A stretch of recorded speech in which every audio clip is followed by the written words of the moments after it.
It's not just the games. It's Toucher and Hardy, Zolak and Bertrand, Felger and Maz, Joe Murray. For Boston sports fans, it's 98.5, the Sports Hub. Beasley Media Group Station. Essential Sports Hub headline presented by Celsius Energy Drinks. Things have gotten a lot more interesting for the Red Sox over the last week or 10 days. Once considered a lock for a playoff spot, they've dropped 7 out of 11, and that includes a 2-1 home loss to the Athletics last night. As a result, they're now a half a game behind Houston for the second wild card and 2.5 ahead of Cleveland for the final American League playoff spot. Brad Harris's RBI single in the top of the sixth inning was the difference for the visitors last night. And despite 3 hits and 2 stolen bases for Trevor Story, Alex Cora's team was 0 for 7 with runners in scoring position. 0 for 7, 0 for 8 with men in scoring position. We just got to keep getting better with men in scoring position. Hit the ball the other way, put the ball in play. I don't think we hit the ball in the air that much today, so we struggled today. They'll play the Athletics again tonight. Patriots players will be back at practice this afternoon as they begin to get ready for a home game against Pittsburgh this coming Sunday. Patriots 1-1 after a road win over Miami last weekend. The NFL ruled yesterday that as a minority owner, Tom Brady didn't violate any rules by sitting in the Raiders' coach's booth with a headset on last weekend. In addition, he remains forbidden to go inside any other team's facility as a Fox broadcaster, but can speak to anyone virtually. And the Bruins open up training camp today. They'll hold meetings and fitness tests for the players. The first practice is tomorrow. GM Don Sweeney is scheduled to meet the media at noon today. We'll carry it live here on your flagship radio station for the Bruins, 98.5 The Sports Hub. Sports Hub headlines are brought to you by Super Service Today, Massachusetts' #1 provider for residential and commercial plumbing, heating, cooling, and drain cleaning, day or night, and always done right. Visit superservicetoday.com. I'm John Wallach on Boston's Home for Sports, 98.5 The Sports Hub. Your next update at 6:30. Boston Talk Sports. Drake May. We all know what, but we won't say what. Yeah, worst take on these airwaves in the last 24 hours. We may not take a call today. The Sports Hub. Ladies and gentlemen, I need all of you to stop what you're doing and listen. Toucher They love the show. In fact, they said, Fred, you're the best. and Hardy Who's Taylor the originator? on 98.5. Hello. Hey there. Aloha. Bonjour. How are we doing? What? I'm an animal. Can we use this for Maria? No, Nick, with your drinking at noon on Mondays. Well, I tell her the truth, I miss booty. That problem is too large for the Sarge. You know how I feel about clowns on morning shows? Yeah. I'm just saying, hello. Toucher and Hardy. Flash Daddy and Uncle Freddie. Knocking back 25 glasses of soda. Having some fun. On 98.5 The Sports Hub. Let's go. Shangri-La or Hell's Pit. It's simple, actually. Hey, good morning. Good morning to everybody. We are Toucher and Hardy, Town Fair Tire Studios. 617-779-0985. We are, as always, live on YouTube. You can subscribe to 98.5 The Sports Hub on YouTube. If you're listening to this on podcasts and you would like to see a video of it for whatever strange reason that would be, you can do so. 24 hours a day to my recollection. I'll tell you that. It's simple, actually. Yeah, guy. It is simple. Very, very simple. I am to play golf today at 12:20. Ooh, Yeah, that's a tough spot. that's a very tough spot. Even I go. Yeah. When you say 12:20, yeah. And I think and I like the guys I'm playing with. I almost don't like saying this because it sounds like dad golf jokes, but I am being sincere when I say this. It's a problem. Like, I'm so bad right now that it's very difficult for me to play. Like, first of all, I know it, so I get very uptight before I hit. And then I just spray the ball everywhere. I spray it all over the place. Now, when I was playing with you, John, I felt fine. So I sprayed it just a little bit. I sprayed it off the tee half the time. I hit my fairway woods very well that day. And then I was fine, like, for me. But off the tee, spraying it, then I'll chunk stuff out of the fairway, and then I get like it's not fun. It's not fun for me. Like I don't like going off the tee and going in the woods. I feel bad for the guys I'm playing with. I mean, I don't look for the ball, but I feel bad for the guys I'm playing with. But more than that, it's just not fun. Like it's not fun to spray the ball all over the place and to hit behind the ball in the fairway. And I'm trying. It's not like I'm going up there and just like dicking around. Like I'm trying. Now, how are you at being the guy to play with? Because when that happens to me, I try and be the happy clown. I'm like, oh yeah, I'm in my pocket again. It looks like I'm 10 on the flagstick for you guys. Hey, you guys play golf. I'll just help you out here. And, I just go along and everything's great. And right until the very end when we get done, I go sit in the parking lot and I cry alone in my truck. I just I try to just ignore what's happening. I don't apologize for it. And I don't, if spraying it off the tee happens so often that I don't get upset about that. But like, if I say I hit a drive, like I miraculously hit a drive, like, and it lands somewhere around the fairway where it's like visible, and then I chunk the next shot.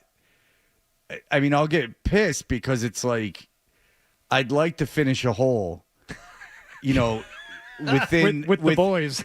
Yeah. Well, I'd like to finish the hole. That's number one. And then B, I'd like, if I do finish the hole, I'd like to be on the green like within a shot of par. So like what I'm saying is like if it's a par 4, maybe I get on the green at 5 or 6. Now the putting to me is of no consequence. I don't care. And now if these guys want to gamble, I'm going to make them give me 100 strokes and it's not going to be fun for anyone. Yeah. So because my handicap now, I don't even know what it would be. 30? Like I have no idea what it would be. 30, 40? I don't even know. No. 35? No. Well, 72's par. I know, but I play with you. There's not, even if you're hitting it that bad, there's no way you're even a 30. There's no way. Well, regardless. Now, I'm not, nubbing it off the tee. I mean, I can hit the ball far, but It doesn't matter. It's not. I'm not enjoying it like this year. Mm-hmm. There have been years I've relatively enjoyed it. It's now at 12:20. It's always like kind of like it's like kind of like you're making yourself go. But I like these guys, and I got to start doing stuff with guys. Or when my kids leave the house, I'm not gonna have any friends. And I can't rely on like women because then it's just the cycle starts again. Like if I get in a relationship, that's great, but I need to have male friends. I do have guys that I'm friends with, but like I don't often like hang out with them, and I'm like kind of like making myself do more of that because I don't just want to be sitting home alone when my kids get older. I mean, my son's a junior. He's never around anywhere during the week because of his schedule. And then my daughter is a freshman, but like, when she gets a boyfriend and like gets more acclimated to high school, I mean, she's not going to be around. So like right now she's around all the time. It's great. But I know this will change. Like I kind of hope it does for her.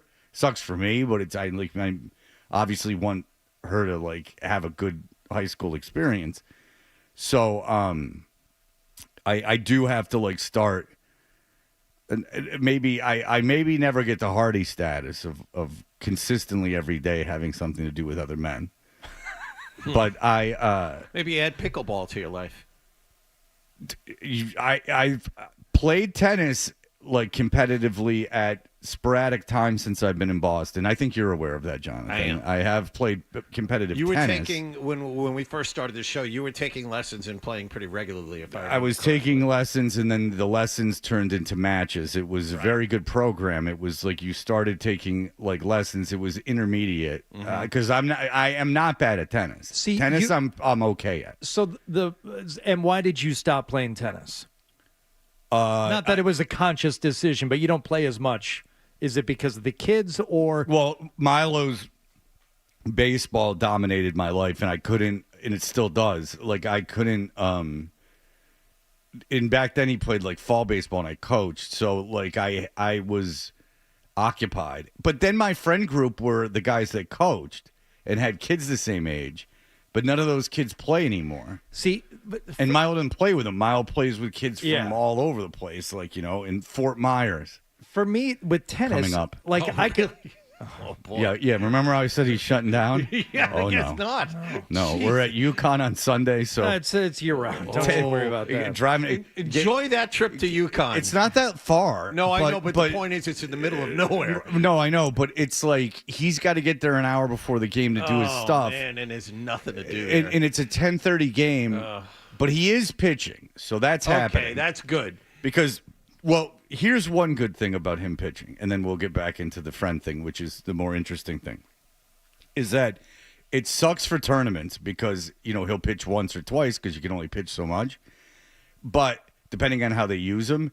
But for this thing, he only has to go one of the 2 days. So, like, the UConn thing's Saturday and Sunday, but he only has to go on Sunday because he's only pitching. Now, if you're a positional player, you want to play the 2 games because you want to get as many at-bats as possible. But for him, and I don't know how many innings they'll pitch him. Like it's a minimum of 2, but I don't know how much more. I think it's because it's not a real game. It's like a showcase, so whatever. Yeah. But anyway, so what happened? And then I was on the board of the Little League thing. Like I was occupied. It was the same. I didn't need to play tennis anymore. I was occupied.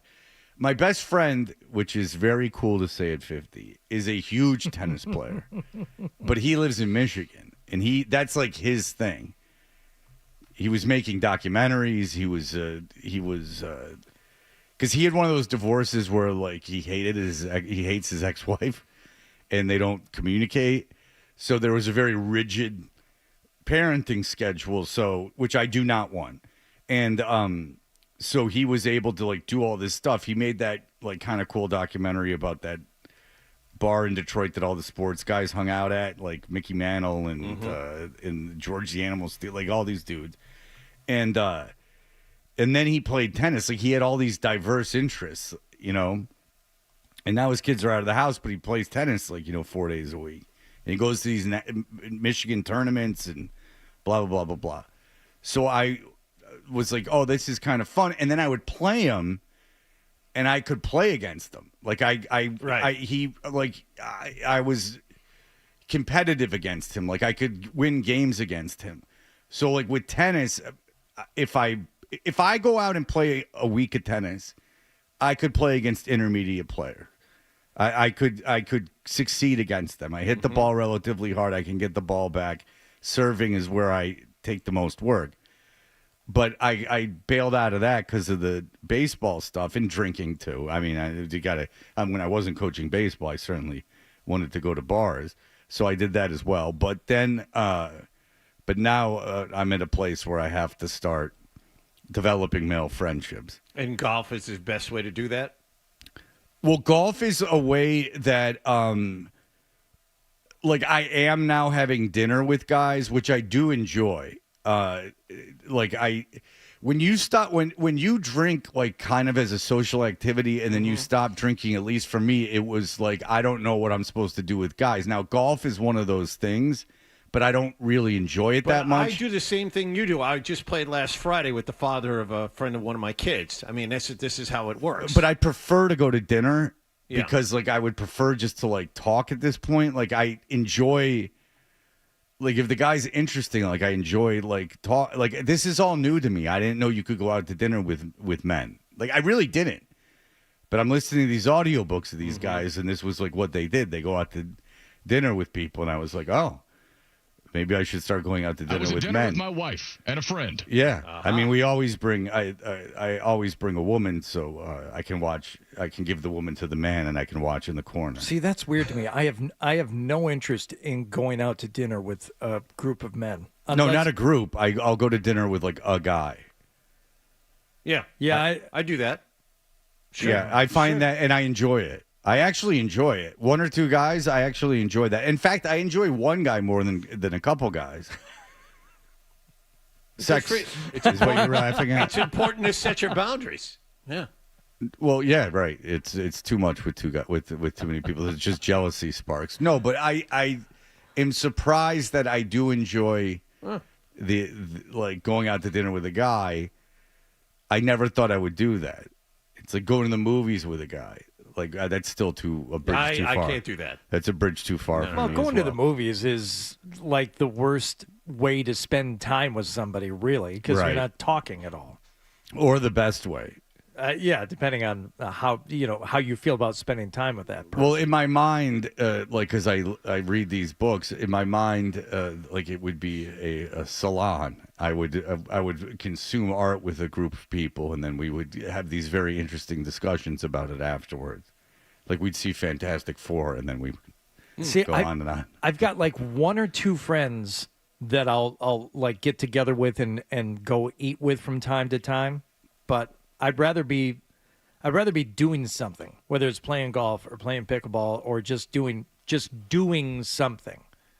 You know, it's really more about like the idea of sitting and having a meal as the activity. And I know it's more about the conversation and a company, but I don't know. Maybe I'm just too restless to sit at a table for longer than an hour or so. To me, I get an hour is, I think, a sufficient amount of time. Yeah. All right. Well, as long as we can cap it at an hour, that's fine. Yeah. But beyond that, I get too restless. My point is this, Fred. Your tennis prowess will allow you to transition to pickleball very easily. You're going to enjoy it. I think you'll enjoy the most is that the learning curve is very quick.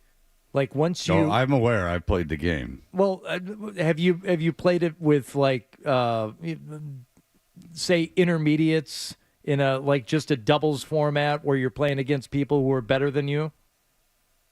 Yeah, probably. Yeah, you have to learn the game quickly, and you learn some of the strategery and some of the nuances of it really quick, because it's obvious when you're doing something wrong and, if I just do this, it'll be much easier and I'll get much better. And you'll make some friends. Well, the thing about pickleball is you can't choke. I mean, that's the thing. It's happened fast and furious. It's all instinct at that point. Sure. I mean, you got these balls coming at you. So you don't have time to think. You're standing at the net 90% of the Well, time, you can't. You got to get out of that kitchen. You can't step in. That's important. You can step. I don't. You can step in. You can step in, but it's not something you do, or is it encouraged? I don't know that I can with him because he's trying, and the more he tries, the more I want to punch him. You're saying he's got to familiarize himself at least with the basic rules before he tries to participate. Hardy. I apologize if I offended. I do. I'm sorry. You take this very Tell me seriously. if I'm wrong. Strategically, it's not a good idea for me to stand in the kitchen because it takes away them having to avoid that area with the ball. Am I right or am I wrong? Yeah, there's no rule against you standing there, but you can't volley the ball in there. But it's a bad strategy. Yeah, it's horrible. Right. But I think you should start playing. I think we can play a little bit. I think we can go out and.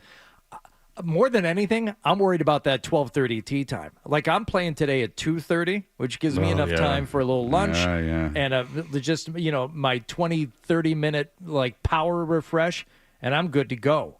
But 12:30, and I got to pick up my clubs at my club. My club has a pickleball center. I've played at it. Oh, no! I've played at the one that you're going to today. Oh, at Charles River. Yeah, I played at that one. Yeah, I have not played at Woodland. Yeah, Woodland has a whole situation. Maybe I'll join the pickleball Woodland thing. There you go. I'll be the youngest guy. As long as you're going to hold on to that membership, which you should, and they're not going to kick you out, which for some reason they won't. They would. You have to. Well, you're going to have to regress significantly to get to the point where you're going to be kicked out of there. And even then, I don't think they can. I mean. There'd be a huge double standard if that was the case. Yeah. No, then start utilizing the club that way. Get your pickle on. Yeah, I think I'd enjoy it more than I do golf. Certainly. I think I would enjoy pickleball. I like the idea that you're not thinking, that there's no thinking in between shots. And I like the idea that it's not as long a process either. That's what I like, too. It's like if I decide to go play, they're generally 90-minute sessions that I play in. I can, like, leave the house, play, be back inside of 2 hours easily. Would you call yourself an intermediate player at this point? It depends on where you're playing. Like where I play now, like I'm a full-blown intermediate. I think at other places that probably do the rankings more accurately, okay, I would be low intermediate. Is it a through 5 ranking, like tennis? The duper, I don't know how high it goes. Okay. Tennis is to 5, right? I believe, if I'm not mistaken. And I could be wrong. I think the duper scale goes all the way up to, God, is it? 8. Okay, so it goes to 2.0 8. is beginner, 8.0 is Okay. professional. But if you play, like the guy that Gronk brought in, the ringer to play against me and Felger, I think he was like at one point like a 6'5" or something like that. Okay. And he was ridiculous. Like he was playing a different game. We had no chance of beating him. The only reason why we scored that 1 point is because Gronk had hit the ball a couple of times. Okay. That guy could have beat us 11-0, and he was a 6'5". And Felger and I are probably both legitimate like 3.0s. Okay, so the tennis system's to 7, and I was a 3.5. So that's what I was when I played in Newton. I was a 3.5, and I could have been a 4. My serve, I could have been a 4, and I didn't feel like moving up because then it's like a whole, because then you're playing 4 and 4.5s, and I didn't want to get into that because you know how people tank the ranking and the rating and da da da da da. So I was a like an average tennis player. And even when I would first start, I would be a 3. I would be a 3. I would never go down to the play with the 1s and the 2s. So that I was okay at. Okay. Not great. Okay. I think my friend's probably like a 4 or 5 or a 5. The guy that I from Detroit that I hit with when I'm down there, so whatever. All right, we will be back in just a moment. The Red Sox played last night in a nail-biter, and we will have that for you. More Toucher and Hardy on the way on the Sports Hub.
Did you catch a game last night?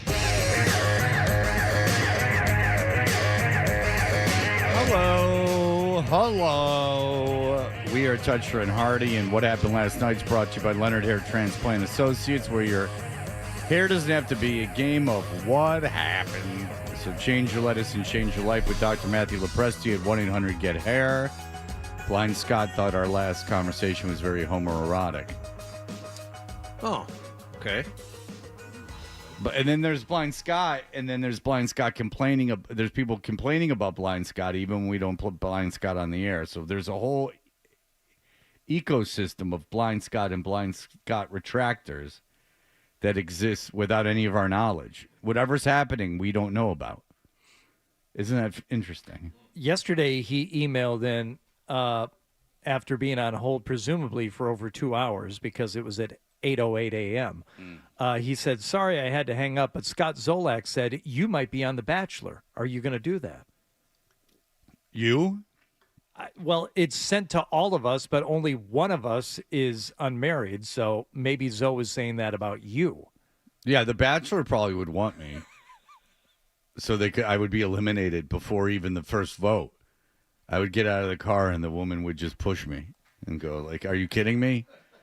This is what I signed up for? I'd be like, hi. And they'd be like, ugh. Yeah. Gross. Can you imagine if I was on The Bachelor? Oh, that would be so...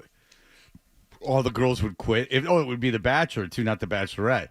That's right. You'd be so the I'd be Bachelor. standing at the The women would get out of the car and say, ooh la la. I'd be standing at the mansion, and then the women would all come out, and they would just have pan like real close to their face of just them looking just crap.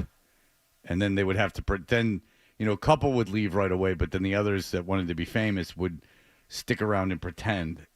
Well, before be very sad. Before T-Bone got attached, we were trying to get him to go on a casting call here locally for it was either Love Island or one of those shows. I got news for you. He ain't getting on Love Island. Why? What? I've never watched Love They Island. essentially hire models, like T-Bone doesn't look like the kind of guy, even in age or in like ethnicity or in tattoos, that they would necessarily want. Like, it's pretty much like a white guy, like a couple black guys, like a Latino guy, like they, have a spectrum of people, and that's what works. But T-Bone's not going to be the white guy on Love Island. I got news for you. That's he wouldn't that's do it. going to He someone wouldn't else. do it anyway because he's a big stick in the mud. I mean, he seems charismatic, much like the people on Love Island are. Love Island is a terrible, terrible, terrible existence. You go there and you don't get TV or radio or books or anything, and they have you cameras get to on hump, don't you? Yeah, I mean, sure, but you're around them all day, and then they like make you sleep in a bed with one of them, and then some of them have sex in the bed that they're in. Like, they all sleep in the same room, and some of them have sex in the bed that they're in, I guess. Like, that's what they're alluding to. But if you win something, you can go with the woman that you've picked or the man that you've picked, and you can go into a luxury suite for an evening. A grotto. The grotto to bang the night away. It just seems awful. It just, everything about it just seems terrible. Just so boring for so long. Just sitting there with nothing to do. You can't leave. You're in a pretty small area. Like, no, thank you. Well, let's touch on the Red Sox last night. I've compiled all of the Red Sox offensive highlights into one super cut here. Fly toward the alley. That's into the gap. That's going to drop down for a hit. Butler mishandles it. It'll roll the warning track. Here comes Rob Refsnyder. He's going to score. And the Red Sox say thank you very much. A 1-0 lead. And that was it. Yay! Yay! 0 for 7 with runners in scoring position last night. Hey, you know what? That's not a bad stat, John. They're getting runners in scoring position. 8 hits last night. Very inspiring quote there. It could be worse. You could not have runners in scoring position and just lose 2-1. That's me being negative. Sorry. Yes. How did the Athletics score their 2 runs? More fireworks here in the 6th inning. 1-1, and that's going to be in the left field for a base hit. The A's are going to take the lead. Soderstrom is in to score. That'll put him on at 1st and 3rd, and Weissert continues to give it up. 3 consecutive batters reaching give it up. 2-1. Give it up. That's right. That's the mental jewelry score. The RBI single. Fireworks. That made it 1-1, and also in the 6th. In the air to left field. That ball. Who is this? I don't know. All right. A's in TV the air broadcast. To left field. That ball is deep, and it's going to be off the wall. Jaron Duran has to play it. In comes Wilson. The throw's not in time. Jacob Wilson scores the tying run. You can tell the exhaustion on his face. He did look tired. He did. He laid there for a minute. I saw it. He did. He looked tired. Laying down. All right. So the Red Sox did have a chance. Let's see. Who was it that got caught in a pickle in the bottom of the 8th? I'm glad you brought that up. Oddly, we don't have a highlight of that. The April and May Red Sox have arrived at the wrong time of year. So 2 outs. Eric Sogard carrying the tying run. He's at first base, down 2-1 with 2 outs. What's the one thing you can't do, Fred, if you're carrying the tying run with 2 outs? Get picked off? Yeah. That's exactly what happened to end the 8th inning. A suicidal lead off of first base, and there's the throw. Oh, no. And that would be great if Sogard could actually steal a base, which he can't. So I don't know why he was so far off the base to begin with. I don't understand any of that. So the Red Sox had the bases loaded with no one out in the 2nd and didn't score. And they had the top of the order up at the time and didn't score. We had a pop-up drop between the second baseman and the right fielder. We had the tying run get picked off of first base in the 8th. These are the things that were happening in April and May. Only these games mean much more if you're trying to make the playoffs. Well, it wasn't over yet. It was 2-1 still, bottom 9 with a runner on. Here's a ground ball. Geloff to short. Wilson to first. That's the ball game. A's victorious in the first game of the road trip against the Red Sox, and they have a 5-game win streak for the first time this season. Yeah, thanks to their inability to get runners home, and Romy Gonzalez there grounding into a double play in the bottom of the 9th. So Red Sox lose, and with that loss, they are now the holders of the final playoff spot in the American League. They have dropped a half a game behind Houston. They have 11 to go. They're 2.5 games up on Cleveland, who is suddenly winning games, for the final playoff spot with a week and a half to go. And the Red Sox are stumbling to the finish line. Now, to be fair, they've played above their heads. We've said it many times. They are far greater than the sum of their parts. They are in playoff position because guys that weren't expected to play well are playing very, very well. But they're trying to play the last month of the season with 3 starting pitchers and a platoon-heavy offense that has lost its best hitter. Alex Bregman is 2 best hitters. Yeah, well, Alex Bregman, who's still playing every day, has hit 150 for the last 3 weeks. Yeah, so he was out a long time. I mean, I don't know why they didn't trade Jaron Duran. Yeah. Like, you just look at his stats and where he hits in the order, and I know that's does he only hit there against lefties? Like, what's the deal with him hitting 8? Duran can't hit lefties this season, so he will lead off, or he's hit third for large portions of the season against righties. And then against lefties, he hits 8th. They dropped him to 7th against lefties. Now he hits 8th for the first time last night. It's just, don't you agree that if you have an untradeable asset, that it wouldn't be the guy that hits 8 against lefties? Yes.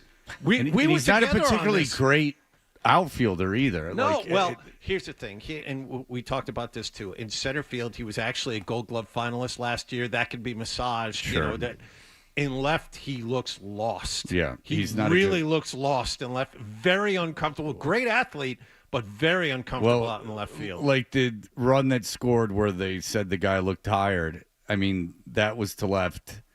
And I don't know if there's anything he could have done about it, but it wasn't close. Like it was like scoring from first on a ball off the wall and left should be a little difficult. Like, I mean, that's that's Red Sox wouldn't have scored their run if Butler plays the ball correctly in the gap in left center field. So it just seems like this wasn't even a gap. It just came off you're playing it off the wall. You just pick it up and throw it in. Like, I mean, You got time. Anything over your head's going to come back to you. It's not right. That's the quirk of Fenway. But it's a benefit to you in left field. I mean, like, yeah, it's like a big benefit. And like, well, you got to learn how to play the wall. Well, no, it bounces off the wall to you. Manny Ramirez played left field for long periods of time. Right, and then hard. When he had to pee, he would just go through left field and then go pee in the middle of the game. So now the Red Sox have to start looking behind them because they're not playing well. Oh, they're making the playoffs, I believe. I don't think there's a chance they don't make the playoffs. I think there's a big chance that they're the third wild card, which is probably where they should be. And now, if the season ended today, they'd go to Seattle for 3 games. Yeah. Where I'm not convinced that they can't win that series against Seattle. Seattle's no great. I mean, Seattle's not as good as some of their parts. They've won 10 straight games. I understand that, but Seattle, they're hot now, but they needed to win 10 straight games to even get in this conversation. You'll recall that they faltered for hot now to me, and I understand, and it's not great. This is the time of year you want to be hot. Yes, and I agree, but I'm just saying that I'm trying to be positive. I don't think that like Seattle's this unstoppable force that the Red Sox could never beat. But Seattle loaded up at the deadline. Yes. They have a much better lineup than you do. Yes. Their starting pitching, by the way, is equivalent to what you have. They don't have the stud guy, but all the way through their pitching staff, they're better than you. Right. Seattle now is playing like people thought that they would play after the trade deadline. But you'll recall that they were not good for a very long time after that trade deadline. Like, they were out of the playoffs for like a good chunk of that. And I think it took this, It took this 10-game win streak to get them even back into the conversation. I would rather play Houston than I would play. Well, Houston just had Seattle. a big injury yesterday. Yes. They lost Yordan Alvarez, who sprained his ankle pretty bad. He's out for the rest of the regular season. I'm not surprised John wants nothing to do with Seattle based on what Cal Raleigh did last night with the 2 home runs. And was there a record broken in the process? Hitter. He record for homers in a season by a switch hitter. He has tied Ken Griffey Jr. for the home run record for the franchise.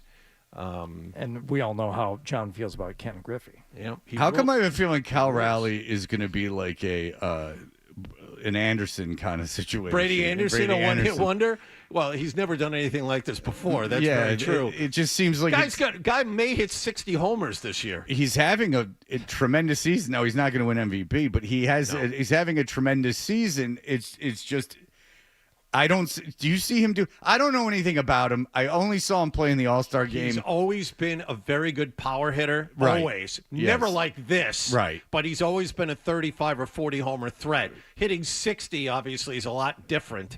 I mean, he's got 56 with 10 games left. He just doesn't. No, he's having, again, John, he's having a historical season. No, but I agree. This is not the beginning of a Sammy Sosa run. Or like an Aaron Judge. Like, he doesn't seem like a guy that is going to maintain this. But what do I know? I never see him play. Yeah, so Judge, obviously, he's going to win Judge is going to win the batting title this year, in addition to all the other things he does for the Yankees. But, yeah, Raleigh will finish second in the MVP voting. Yes. To Judge. Yes. All right. Real quick, getting back to the Red Sox, I'm not so sure they're playoff locks like you are. They are struggling badly at a bad time of year for this to happen. That obviously losing Roman Anthony is a killer for this lineup. A lot of guys aren't hitting, and we talked about the pitching. And as I said, they're trying to play the last month of the season with 3 starters and 2 kids. They started the season in Double A. I mean, this is really cutting it close. So I'm not convinced they make the playoffs at this point. But the kid from last night has pitched well. Early pitched well, yeah. That was his second major league start. Right. He looked real good, but he's only faced the A's twice. So, I mean, who knows? Right. You're right. All right. We'll be back in just a moment. Sports Hub headlines presented by Celsius Energy Drinks. Red Sox lost to the Athletics last night 2-1 at Fenway Park. We were just talking about rookie lefty Connolly early. He allowed 1 run over 5 1/3 innings of work while striking out 7, but the bullpen failed him. Sox have lost 7 out of 11. They're a half a game behind Houston now for the second wild card. They'll play the Athletics tonight. Patriots play Pittsburgh and Foxborough this Sunday in Game 3 of their regular season. Team will be back at practice today. And the Bruins open up training camp this morning morning in Brighton, Massachusetts. They'll hold meetings and fitness tests for the players. The first workout is tomorrow. Sports Hub headlines are presented by Celsius Energy Drinks. Refresh your energy with zero sugar, essential vitamins, and proven ingredients. I'm John Wallach on Boston's Home for Sports, 98.5 The Sports Hub. Your next update at 7 o'clock. You're listening to Toucher and Hardy on the Sports Hub.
Now. We're the best friends you can be, my buddy and me. Now, Me. more of your best morning buddies. Toucher and Hardy on the Sports Hub.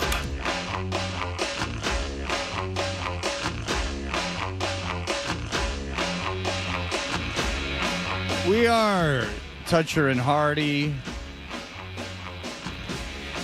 I'm just seeing how long it takes Nick to put this phone call in. It's funny because he types and then his right hand goes to something. The phone has been put down a long time ago. Oh, now here it goes. I don't think there's that much that went on, right? Brett, go ahead. Hey, Fred, I just wanted to know, when you go out to dinner with another man, another guy, how do you go about splitting the bill? Is it like if you invite them, do you pay for it? Is it like an awkward thing? It's fascinating to me, going out with a buddy and trying to figure that kind of thing out. It's just a 2 credit card thing. You just put 2 credit cards down. Regardless. Oh, you split? Yeah, you just You split the bill? Yeah, just split it down the middle. That's all. All right. Yeah. All right. And then I'm a huge fan, man. Thank you. I appreciate it. Thank you so much. Thank you for calling in. I like when and if you're out with like 5 guys, 6 guys, everyone puts a credit card in. But then there's always someone with cash. You got a friend like with a big cash guy, always spending cash for whatever reason. Oh yeah. Sure. Like they have a big wad of cash, and then that always mucks everything up with the cash. So it's there's always a guy. If there's 6 guys, there's always a guy with it's a billfold that they'll have, I don't even know how much money. If you're just like throwing 20s and 50s down, like where you're carrying around like $5,000 or something like on you, and it just seems like a lot of money to be carrying around. Right now I have 0 cash on me. The number's 0 on me, which is not even tipping money. Like when you got to tip someone cash. So I'm nude right now. I used to always have cash, and now there'll be times where I'll go, 2, 3, 4 days, maybe a week, and I'll be down to like my last $5, or my, like with like 120 sitting in there, and because you don't need it.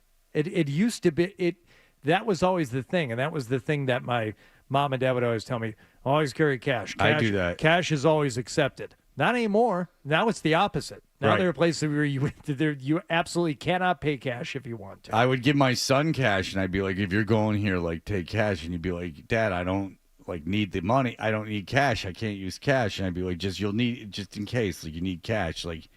You're going out in the city at night. You should have cash. And he would invariably come home and just have the cash. Right. He wouldn't have touched it. But he is a big fan of using the credit card to buy dinner or lunch for his friends.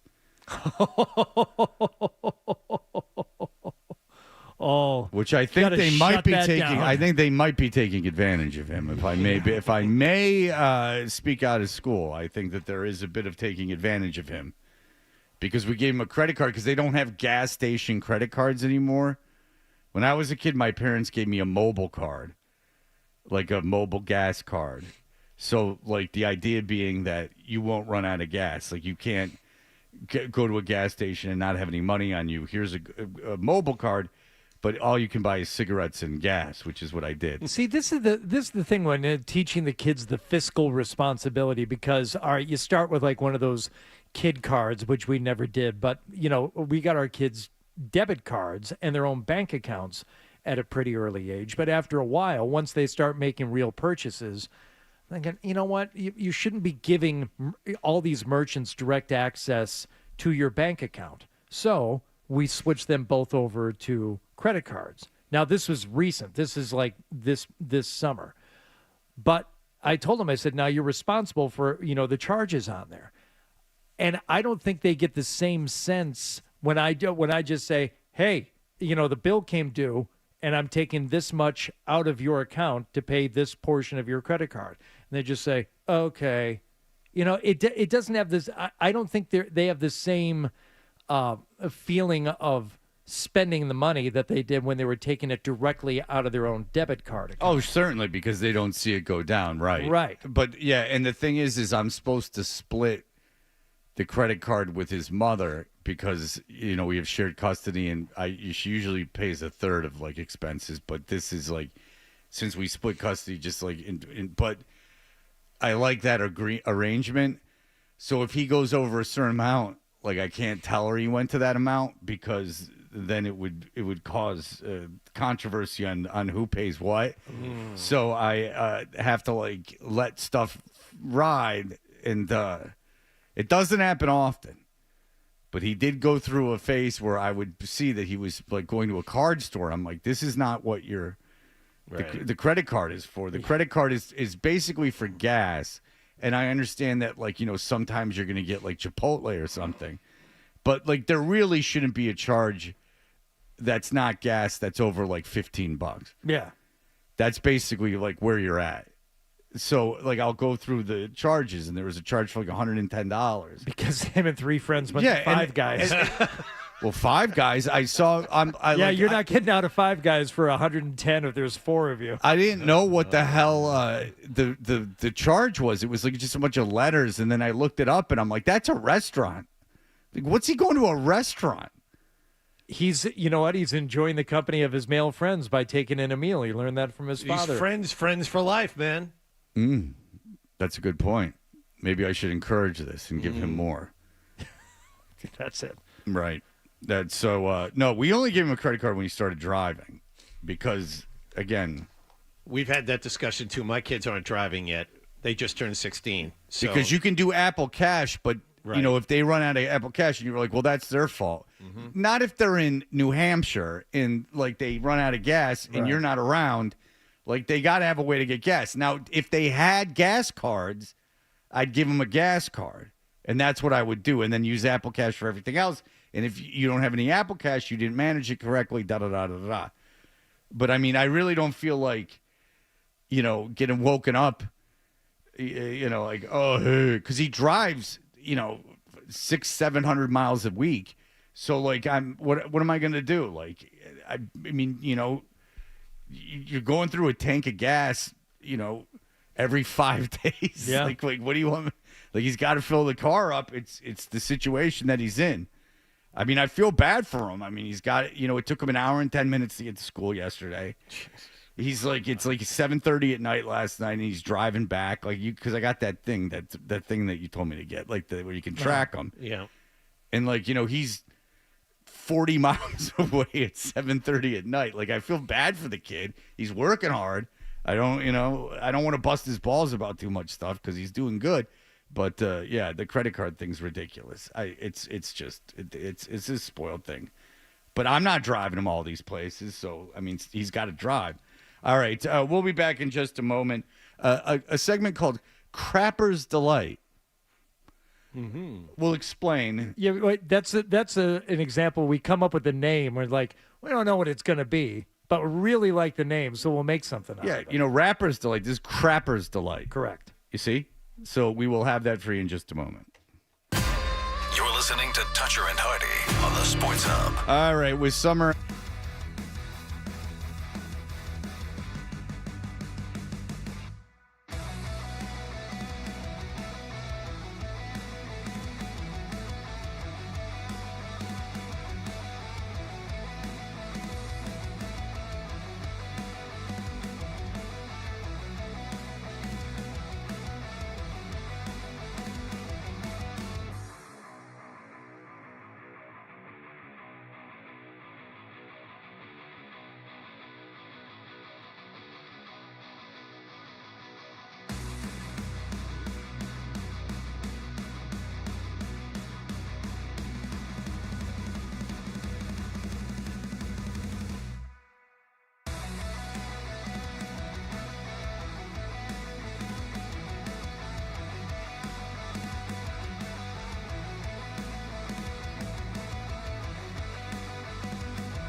games. It's Toucher and Hardy, Zolak and Bertrand, Felger and Maz, Joe Murray. For Boston sports fans, it's 98.5, the Sports Hub. Paisley Media Group Station.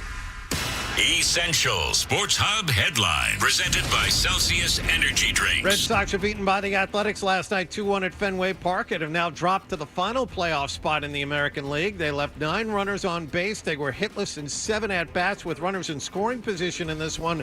The good news is Trevor Story stole 2 more bases. As a result, he's tied a Major League record by stealing 30 straight to begin a season without being caught. Yeah, it's cool.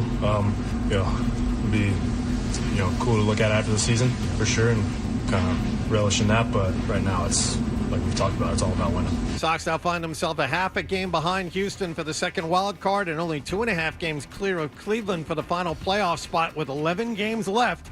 Lucas Giolito faces the Athletics tonight. Patriots play Pittsburgh and Foxborough on Sunday in Game 3 of their regular season. The team will be back at practice today as the Christian Gonzalez watch continues. The league has ruled Tom Brady did nothing wrong by sitting in the Las Vegas coach's booth last weekend. He is the minority owner of the franchise, and the Bruins open up training camp today. They'll hold meetings and fitness tests for the players. The first practice is tomorrow. GM Don Sweeney will meet the media at noon today. That's a press conference we will carry live on your flagship radio station for the Bruins, 98.5 The Sports Hub.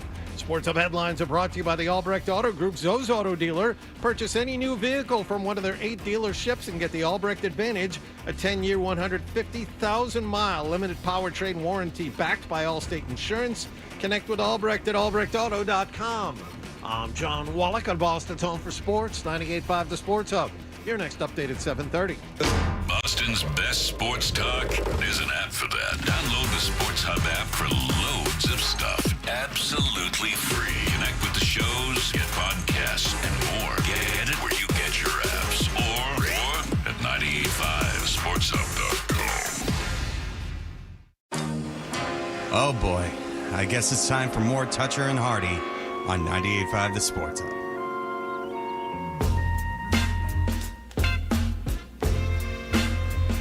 We're Toucher and Hardy, 98.5 The Sports Hub. You can watch this live on YouTube if you subscribe to 98.5 The Sports Hub. We're on there, all the shows, all the time. All right. Adam, you saw something and then it got turned into something called Crapper's Delight. That's correct.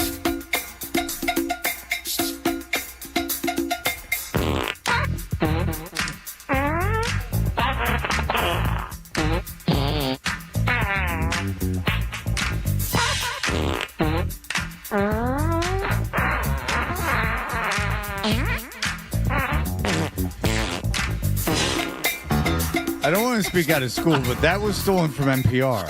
That was Ira Glass used that as an opening for the second season of Serial. I think it was on Wait, Don't Tell Me a couple of weekends ago as well, Hardy. Shame on you. Shame on you.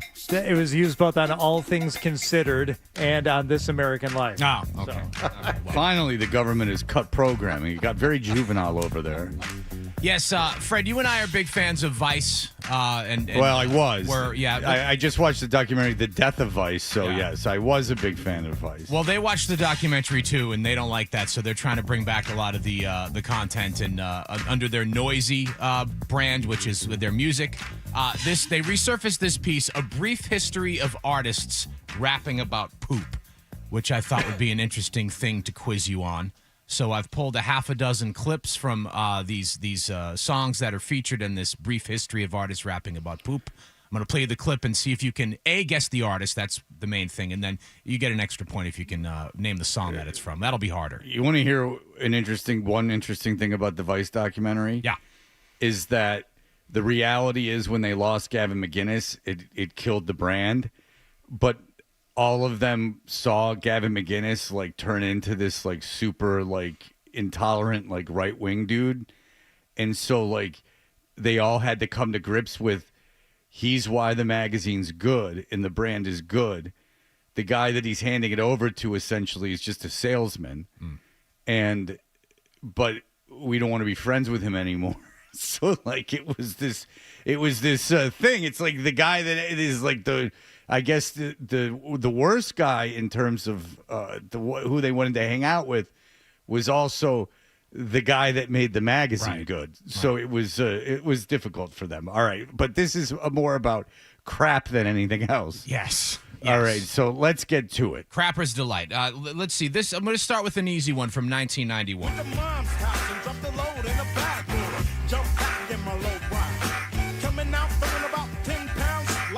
One of the most classic lines from hip hop about having a nice bowel movement. Well, that's Ice Cube. That is Ice Cube. Yeah. Absolutely. Remember the name of the song? Having PTSD.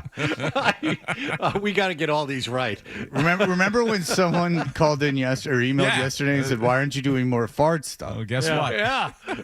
Well, that's Ice Cube. Oh boy, I don't know. I don't know the song. Steady Mob. Yeah. Yeah, I never had an Ice Cube album. I don't think I did either, actually. I had Straight Outta Compton, and I had 100 Miles and Running, but I did not have any. I think those are the two that I had too. Yeah, I didn't get any. I didn't get the. I obviously Cube know this solo song, stuff. but I can't tell you off the top of my head. Okay. You ready? But that's like a desperate attempt to get women. Well, when you're bragging about stopping off at your mom's house, I believe the lyrics are about him eating a big plate of soul food, and then he has to take a blank, so he stops at his mom's house. Blank is a dump. Yes. Yeah, but he doesn't say that, and then he comes out feeling 10 pounds lighter. Yeah, you're just peacocking at that point, trying to pick up some girls with lines like that. But that's another thing is that you ate, so that made you had to go to take a big bowel movement. It can take 24 hours to digest food. Well, it depends on what you eat. I mean, sometimes it's just greasing the skids. Something's wrong with you if you're eating and immediately having to go to the bathroom. You've never had something like McDonald's, and then like 20 minutes later, you're like, no. Really? We've been over this many times. Like, no, that doesn't happen to me. Happens to me. Yeah, Fred's GI moves a little slower than average, I think. And I'm not saying that's a bad thing. I think it's probably a bad thing. All right, go ahead. Probably better that way than the other way if everything comes flying out all the time. Yeah, I never eat anything and go, oh, no, now I'm going to have to go to the bathroom. Like, that doesn't happen to me. Okay. Unless it's poisoned. Yeah. And then that's bad. Right. Yeah, and I mean, medically, I don't think what you just ate is what's coming out. It just gets things moving. Okay. I mean, I guess if you have a big yogurt smoothie, that the probiotics can work in that fashion. I don't know. I can't tell you. But when Joe was talking about when he goes to a game, he has to be careful what he eats because he's going to have to take a huge dump during the game. That actually doesn't happen to me. Like, I don't go like, oh no, they're serving chicken fingers. If I eat those, I'm going to have to I'm going to have to take a dump. Like, it's all kind of the dumps to dump. Yeah. I don't know if I want to use the bathroom at a hockey game. Yeah, exactly. Like, that's the thing. Is that like if there's hot wings, like I'll eat hot wings, and it's not oh like, my God. It's not like all of a sudden like, oh no, I ate hot wings, I got to go to the bathroom. Like, if you're lactose intolerant or something, that happens. You would just have an explosion in your mouth. But I'm fortunate not to have that. All right, let's. I have no allergies, none. All right, let's go. Let's go to 1993. Sometimes rappers they brag about being able to make a foe actually mess in their pants. It's humans' feces. It's in the hamper. Next time, come strapped with an effing panther. Oh, there you go. That's one of the great lines of all time. Yes. That's Wu-Tang Clan. That is Wu-Tang Clan, absolutely. Clan of the front. Let your feet stomp. That's one of my favorite lines in rap history. Me and my friend Dave Migdal used to say that to each other all the time. Play the line one more time. I interrupted it. No, it's okay. I always loved the pronunciation as fesis. I always thought that was nice. What's that? It's human feces. You could go thesis. You could go Reese's Pieces. What's this bit called again? Hardy will let you know. Called Crapper's Delight. Crapper's Delight. Right.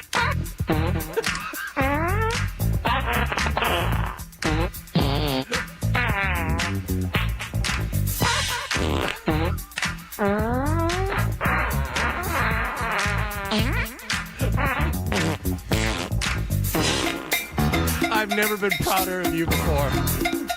Never. Yeah, because I thought there was going to be lyrics. I like it. It's just farts. Perfect. Who needs lyrics? No, it doesn't. All right. What's the next song? This is In Crapper's Delight. This segment's called Crapper's Delight. That's right. In celebration of this Vice piece, A Brief History of Artists Rapping About Poop. I had to take a really short clip of this one because there's just so much in it that even cleaned up we can't play on the radio. I'm not the first dog that did on your lawn. All right. Well, that's Old Dirty Bastard. Yes, it is. Okay. And the song is called Dog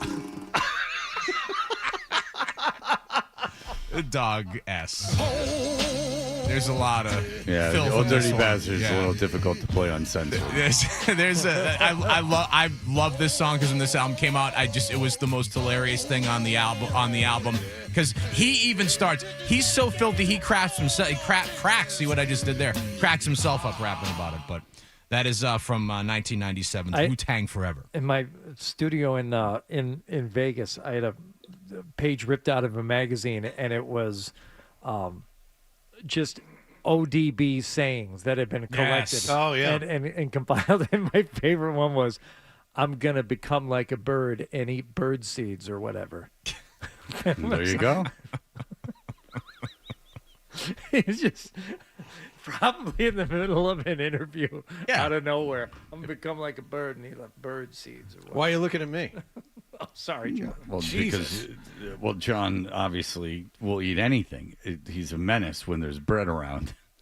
All right, go ahead. All What's right, next? Popcorn, don't even ask. Let's jump up to Y2K for this clip. Once I get on to hit some disrespect.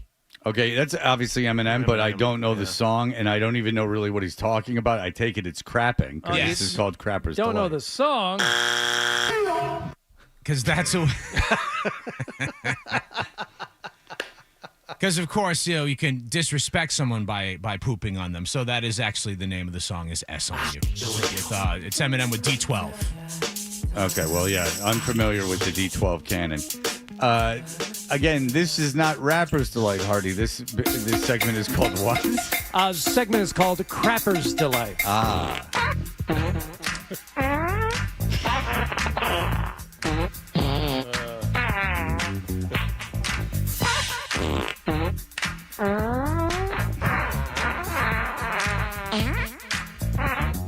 We have a clip from 2010. These days ain't young money is. I got Mars bars, 3 Musketeers. Because sometimes eating too much candy can make you poop. So I have no idea who that is. No clue. No idea at all. That is. Do you got that? Do you think you can figure this one out, Hardy? Let me hear it again. All right, there you go. These days ain't young money is. I got Mars bars, 3 Musketeers. No idea. Is that Twisted? No. that is Lil Wayne. A song called I'm Not Human. That doesn't even sound like him. Remember he went through that kind of I'm a rock star, not just a rapper phase? I think this is from that. No, but his voice doesn't sound like his voice. Okay. Oh. Oh, that was on the toilet. How many more? We have one more. Oh, okay. Oh, no. Would you like me to play it for you? Yeah. Okay, Sure. let's go back to 1991 and maybe the first real instance of a rapper mentioning poop and toilets in a rhyme that was of renown. I was walking to the bathroom to take a crap. I sit down and then I write me a toilet stool rap. That's right. And that's not picking boogers. Toilet stool rap from 1991. Good goobly goo. Yeah. Now check it out. We do love Biz Markie. Well, I defy you to listen to an entire Biz Markie album. No, one song at a time is fine. Yeah, every once in a great while. Sure. Yeah. Vapors, that's nice. And a lot of stuff's been sampled. Yeah, Pickin' Boogers is okay. Yeah, but you don't need a full No. It's pretty basic stuff. But ladies and gentlemen, that was rappers using crap in their songs, talking about going to the bathroom.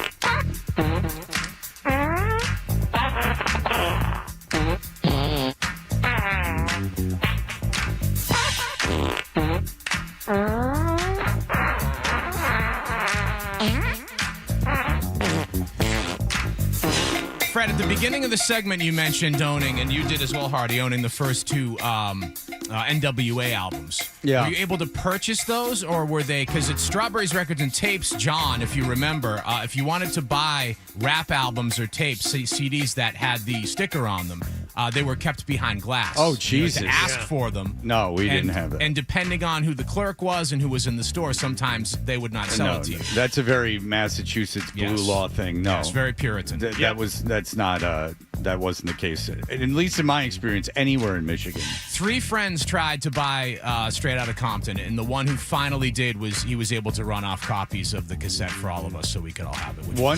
One time, I bought a Sex Pistols bootleg album, and it was so bad. I was complaining to my mom, and she's like, "Just return it." And I'm like, "I'm too embarrassed." And so my mom walked in and said, "My son bought this, and I don't think he should have it." And they gave him the money back. Oh, interesting. Yeah. So, because that was our strategy to get our money back, because it had already been played. Peter, go ahead. Hey, I love this segment. I think it's brilliant and classy. Thank you. Really high-level intellect. So I didn't realize there was a connection. So you mentioned that Ice Cube song, Steady Mob. I believe it was in 2009. Lil Wayne came out with a song called We Be Steady Mobbin'. And there's a great line in it where he's bragging about the size of his house. And he goes, big house, long hallways, got 10 bathrooms that could S all day. I like that. Oh, all right. Very Maybe good. not as descriptive as we'd like in Crapper's Delight, but that's nice a good reference. to brag about that. We Young already money. had a Lil Wayne, but Lil Wayne's a big fan of talking about going to the bathroom, which is odd because he was constantly drinking codeine. Maybe these were fantasies of his where he could go to the bathropium. Because everyone knows too much lean is going to kind of block you up a little bit. Well, yeah, if you're taking opiates, I mean, you're not going to the bathroom. That's the thing, is that people would take opiates and then not go to the bathroom for like 2 weeks, and then when they're withdrawing, hachi, machi, all that's still in there. You end up with a train spotting situation. Well, that's part of the reason it happens, is because you haven't gone to the bathroom in like so long, and then when you start withdrawing, all that has to come out. That's right. Yeah, so all the toast with sugar on it that you've ate has got to come out in some way. Too much scissor, and you won't have the squizzerps. And that is the kind of line that you'll get from rappers delight. Crappers delight. Crappers delight. Oh, I apologize. And it goes like this.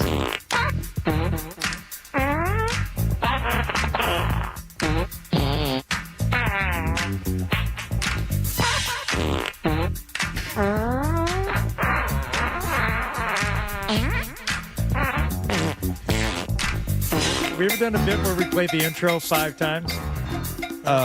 We see the record. Well, it's been too long since we've had a farting bit, so this is where we're at. No, we've done 5, 10, 15 times at certain points during the show. We played montages. Yeah. Literally the whole show is just a montage. Yeah. No, this is not unprecedented, but certainly welcome.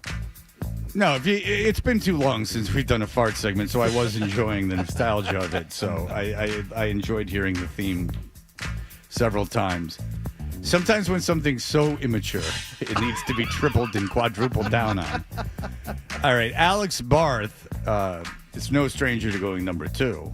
He covers all things for 98.5thesportshub.com. He will join us in just a moment. Toucher and Hardy, those scamps.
things seemed a little bit more even. I mean, May was fantastic, but the offense seemed in a better place. Just the plan seemed to be in a better place, and obviously the execution was in a better place.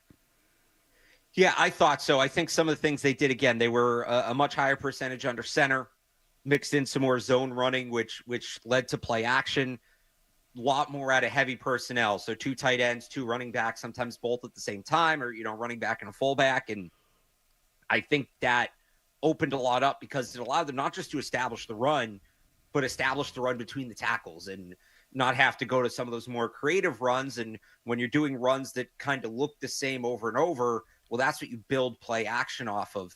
The touchdown to Mac Hollins, for instance, uses a similar motion and play action setup that they used on Ramondre Stevenson's 21-yard run in that game. So I think having heavier personnel on the field was a change that I'd hope to see kind of continue. I think that's something that worked really well for them. Alex, my concern for this weekend isn't the Patriots offense, which looks like it's up and running. It's the defense. I mean, the pass defense got torched in week 1 by Geno Smith, and Miami outgained the Patriots last weekend. This is supposed to be the strength of their team. We had Andrew Callahan in here yesterday and give us a very alarming stat is that Spillane has missed more tackles than he's made the first 2 weeks. I mean, this is something that needs to improve if they want to really get going here.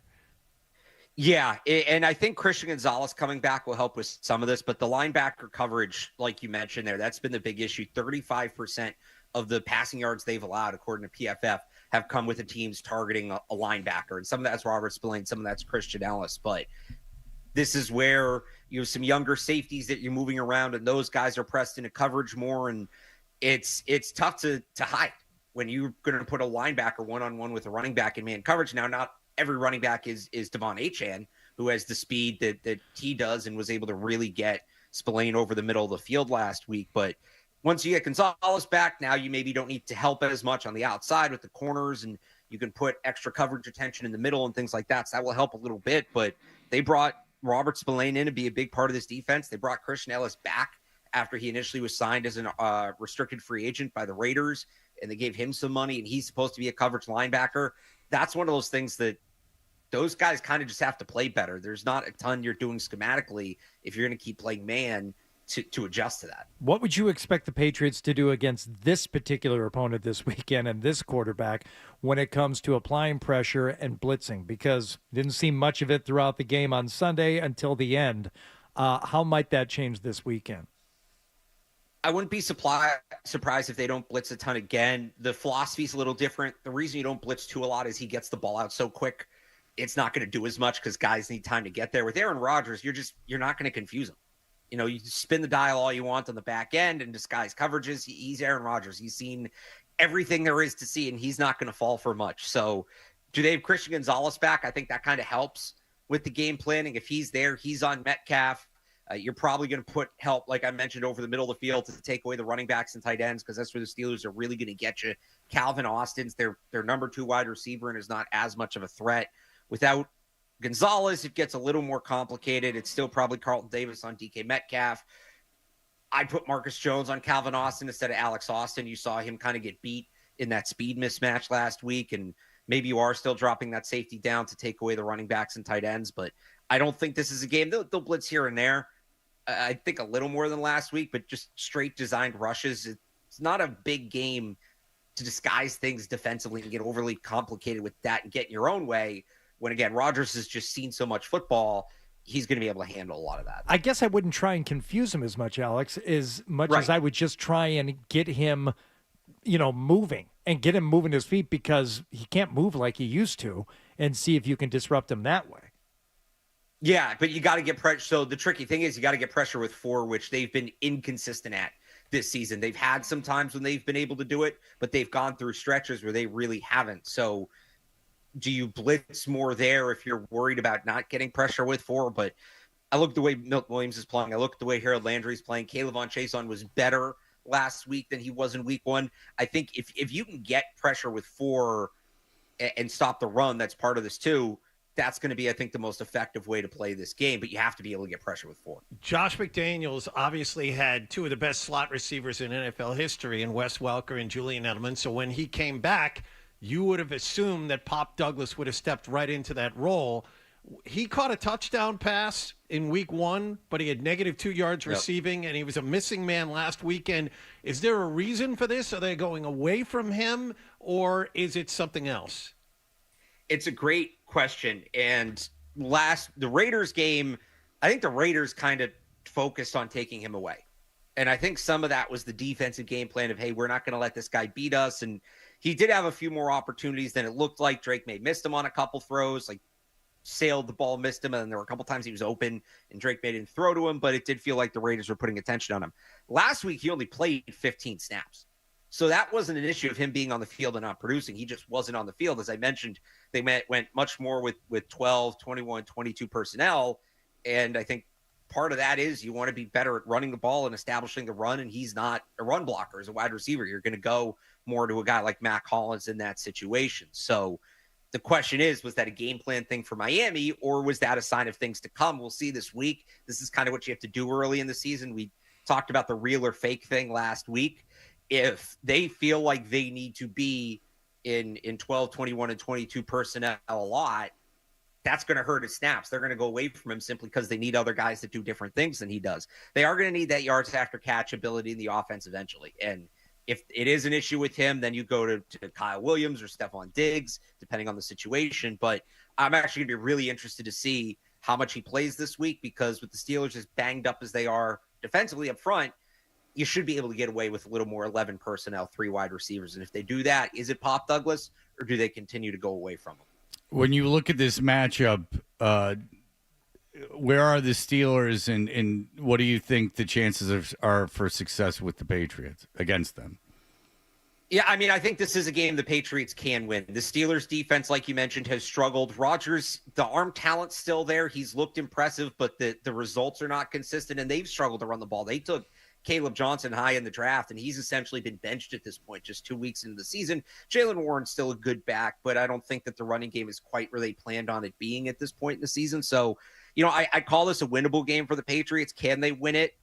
The defense really has to be tightened up against Rodgers, because he will just sit back there in the pocket and pick mismatches. And they have potentially a couple mismatches out there that we've talked about. If it's Alex Austin on Calvin Austin, I don't love the speed matchup there. Again, if I expect them to test the Patriots linebackers in coverage on running backs until the Patriots give them a reason not to. So that's the big thing for me is can they get Rodgers uncomfortable, and can some of those things that we perceive as mismatches maybe not be, and guys raise the level of play from what they had the first 2 weeks. But if they can do that, they should be able to move the ball on this defense, especially as banged up as they are up front. Well, Alex Austin made a big mistake, which caused an interception. If you ask Aaron Rodgers after the game, he said he's a great kid, but he made a terrible error, which is why the interception was thrown.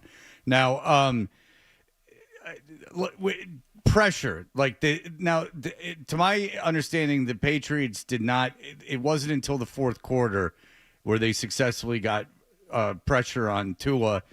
That's a big thing with Rodgers, because he can't move. His inability to move. What do you think against this offensive line, the Patriots not blitzing, being able to get pressure on Rodgers? So again, it goes back down to they've been very inconsistent getting pressure with 4. And when they've done it in bunches. And that's what you saw at the end of the game last week. But there's also been stretches where they really haven't been able to do it at all. They blitzed 16 times against the Raiders. Like, that number is way too high against a quarterback like Rodgers. They blitzed, depending on where you look, anywhere from 1 to 4 times against the Dolphins. That number is probably a little low given the way their rushes look. But I think it's on the lower end. And you paid Harold Landry a lot of money. You paid Milton Williams a lot of money. You paid Christian Barmore a lot of money. This is a game where you really want to be able to lean on those guys. And Caleb Chason won a starting job in camp, wasn't a big money free agent, but had an impressive summer and has been a little slow getting started here. I think, though, you want to be able in this game to lean on those guys, and you scheme it up. You use some rush games. They had one on the fourth down last week at the end of the game where Milton Williams came around the outside and did a really good job. You want to be able to lean on those guys in this game. And if you can lean on those guys, yeah, there's not a ton of incentive to send more rush than you need because we talked about it. You're not going to confuse Rodgers, and it's just moving him off his spot and getting him shuffling in the pocket and getting him uncomfortable in the pocket. I'd like to think against the Steelers offensive line that has been up and down, they'll have some opportunities to do that, but they will need to be more consistent. And if they're not, then that's maybe, I think, something that's an in-game adjustment. You start trying to get pressure with 4, and then as the game goes on, all right, we're not getting it. Now you start sending players in the second level. I would not blitz the corners as much as they did week 1. The Rodgers is going to pick you apart if you do that. I don't think this is a corner blitz game. No, that is true. Like, yeah, he'll see that happening. I will give you that with Aaron Rodgers. His inability to move, he more makes up with than his ability to stand there for 20 seconds and let the play clock run out while he stands there investigating everything, reading it like a novel. All right, Alex Barr, thank you. Read him at 985thesportshub.com. He's the best. Alex, thank you so much for the time, sir. Thanks for having me, guys. All right, caller number 10 to the contest line, 617-931-0985. We'll score a pair of tickets to see the Patriots take on that Steelers team with Aaron Rodgers this Sunday at Gillette Stadium. A real Sophie's choice if you're a Jets fan. Because do you hate Rodgers more than you hate the Patriots? That is a question. Now that Miami wins out of the way, you can get back to rooting against them. How you feeling early in the week?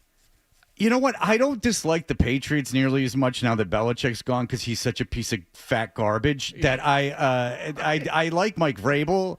Yeah. I don't dislike anyone on this team. Drake May seems like a good kid. I want the Patriots to win this weekend. How about that? All right. Pittsburgh's still a 1.5 favorite. It's not like the Jets are going anywhere, so let the Patriots do it. At least it's better for the job. But I'll tell you, I really got to hate Rodgers to be pulling for the Patriots 2 weeks in a row. I understand the anger. I do. This is unheard of. I know. 2 weeks in a row I'm pulling for your New England Patriots. Yeah. When Belichick was around, I was rooting for injuries. No, I'm just kidding. But I was rooting for losses, that's for sure. All right, so we'll be back in just a moment. Here are the headlines. Sports Hub headline.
I know. No, you don't know. Everyone agrees that I'm the only one who's not wrong. Right or wrong, they're back. Toucher and Hardy on the Sports Hub.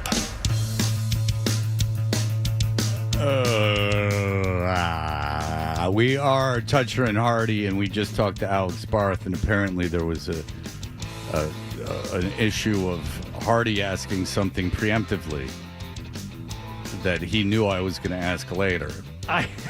That's not how it went down. It's absolutely how it went down. Interesting. That is A preemptive question. Now, did you notice anything odd about that interview? No. Okay, you did not, I did because not. neither did I. But apparently, but I do know I was not paying attention.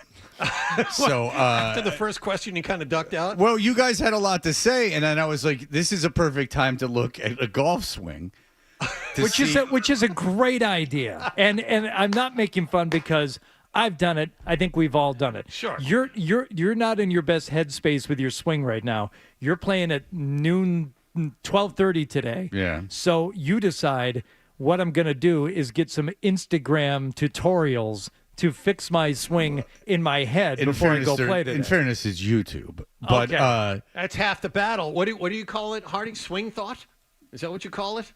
But there are moments during the show, and it's always an interview because you got to be engaged during segments because you're talking. But during an interview, and it seemed like you guys had your hands up, I was in all reality not paying total attention, and I'm glad you didn't notice, John. So because he wasn't paying attention either. Yeah, no one was paying attention except for Hardy. Okay, so here's my question, and then they're both in the same one here, Ryan. There's one super clip. Okay.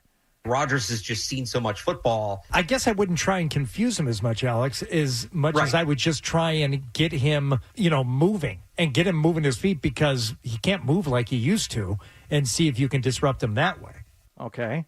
Yeah. Now, pressure, now that's a big thing with Rodgers because he can't move, his inability to move. What do you think against this offensive line? The Patriots not blitzing, being able to get pressure on Rodgers. And my previous question, that was my follow-up. My previous question was, how do you feel about them going at pressure and blitzing this week? Because they didn't do it until the fourth quarter last week. So again, it goes back down to they've been very inconsistent. Yes, thank you, Alex. He was very patient. Yes, he showed great patience. So there you go. Yeah, I was completely not paying attention. What did you figure? And by the way, John, the best swing thought is no swing thought. I mean, if you get yourself in that Zen space, then you're really cooking. Flow state. Yeah. The best swing thought is no thought at all. But hard to do. Where are you at right now? What do you think you're going to go with? I don't know. I don't know what specifically I'm looking for. Oh. That's bad. That makes right? it tougher. Yeah. What's funny is if I go to a driving range, it's funny when I play with Maddie, I'm like, I'm not good. And he's like, and then I went to the driving range and he was sitting next to me and he was like staring at me at the driving range. I don't know what his deal was, but he was like staring at me. And I was hitting 7-irons and I was hitting them very good. I was hitting them very well. And he's like, oh my God, you said you're not any good. And blah, blah, blah, blah. And I'm like, all right, yeah, I'm the best. 5 swings in, everything's gone. Yeah. It's gone. It's just, I don't know what happens. I don't know if I only have 5 swings in me and then I get very fatigued. I don't know if that's as much as my body can handle. It's very difficult to get yourself, once you're playing, back to the headspace where, all right, what should I do on this swing? Swing, it's like your first swing of the day on the driving range. Well, if you hit that ball well, it's like, okay, I'm just on the range. I just pulled a club out. This is my first swing of the day. What is it that you're doing there? It's probably an easy tempo. You're probably not trying to kill it. You're probably just focusing on making good contact.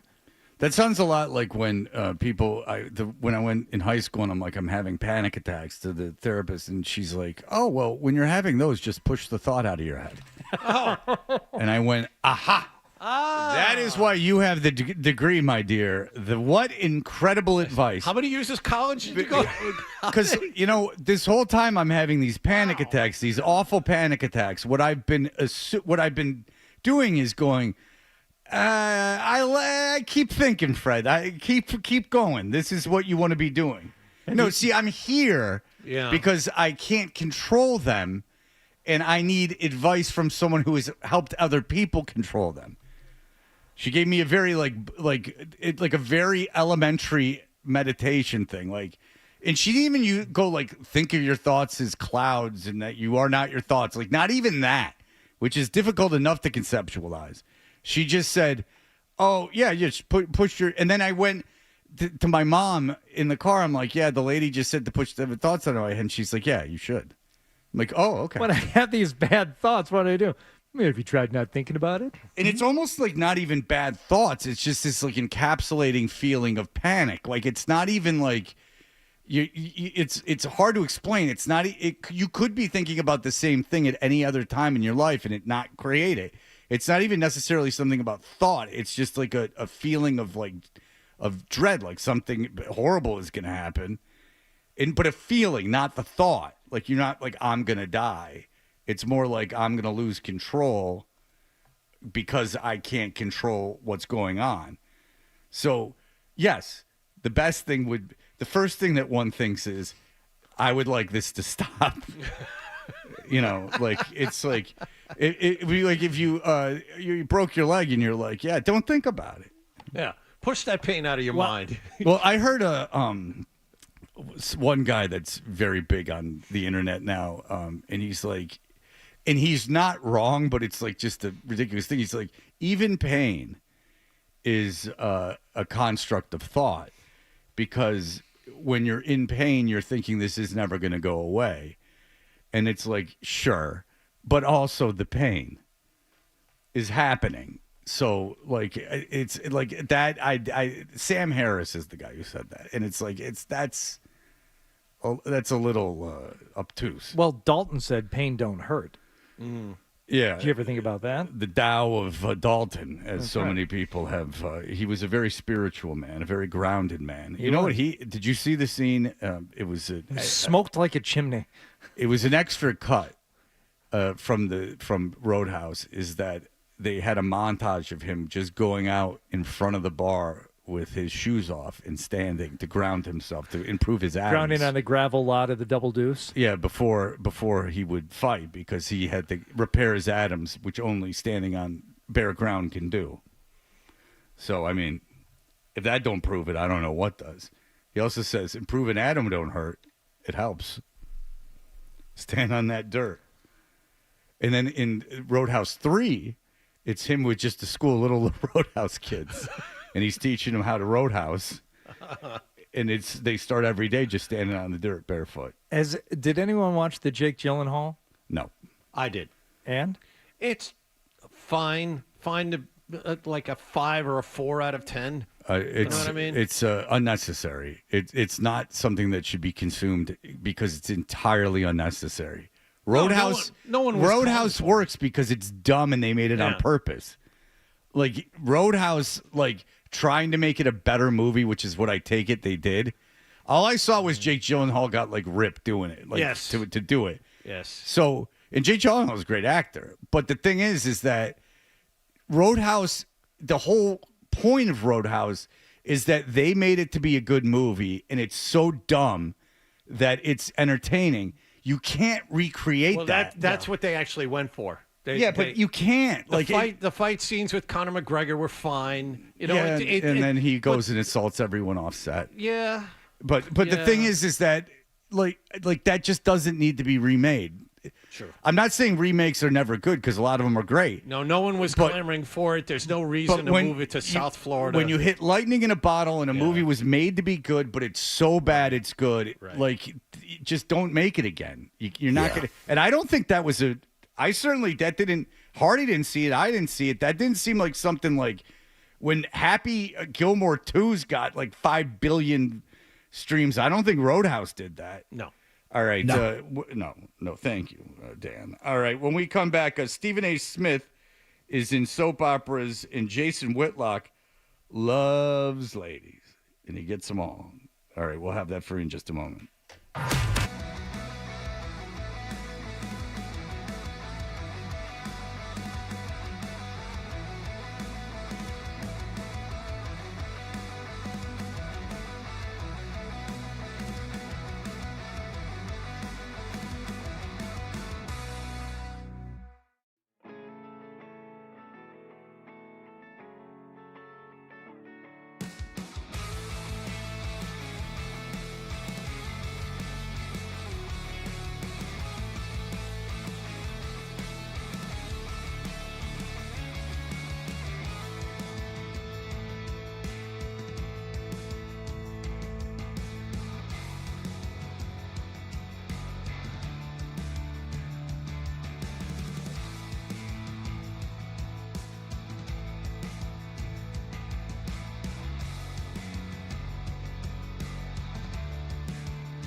take the lead. Soderstrom is in to score. That'll put him on at first and third, and Weissert continues to give it up. 3 consecutive batters reaching here. 2-1 A's. That is Dave O'Brien on Nesson, and the Athletics went on to beat the Red Sox 2-1 at Fenway Park. Rookie lefty Connolly Early allowed 1 run over 5 1/3 innings of work. But as you heard, Greg Weissert couldn't close the door on a 2-run sixth, and that was the ball game. Sox are now in possession of the final playoff spot in the American League. They're a half a game behind Houston and only 2.5 ahead of Cleveland with 11 to go. Lucas Giolito will face the Athletics tonight. As for the Patriots, they play Pittsburgh and Foxborough this Sunday in Game 3 of their regular season. The team will be back at practice today. The Bruins open up training camp today in Brighton, Massachusetts. They'll hold meetings and fitness tests for the players. Practice number 1 tomorrow morning in Brighton, Mass. GM Don Sweeney is scheduled to meet the media at noon today. We'll carry that press conference live right here on 98.5 The Sports Hub. Sports Hub headlines are brought to you by Coors Light. Choose chill with an ice cold Coors Light and watch football every week at Hooters in Dedham, Saugus, Shrewsbury, or West Springfield. Hooters makes you happy this football season. I'm John Wallach on Boston's Home for Sports, 98.5 The Sports Hub. Your next update at 8:30. Here we go. Boom. I win. Kaboom. Yeah. Hit somebody. We've got a passion for Boston sports. Get angry. 98.5 The Sports Hub. Fred, what's it like to work with Hardy and Wallach? What a golden ticket I've gotten. There you have it. Toucher and Hardy resumes on the Sports Hub.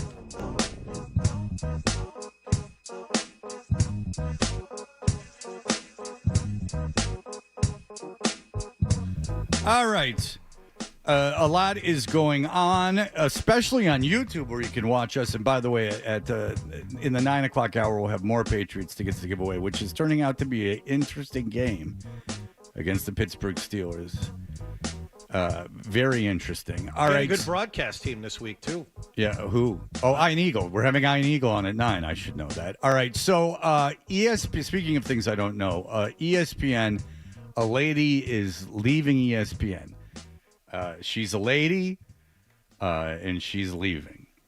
And Jason Whitlock is talking about, he has a ranking of the 5 Hall of Fame like hot chicks that were on ESPN. Now, before the internet, when I was a young man, especially during the summer, I would try to wake up before 11 o'clock so I could, play with myself to the fitness programming that they had on.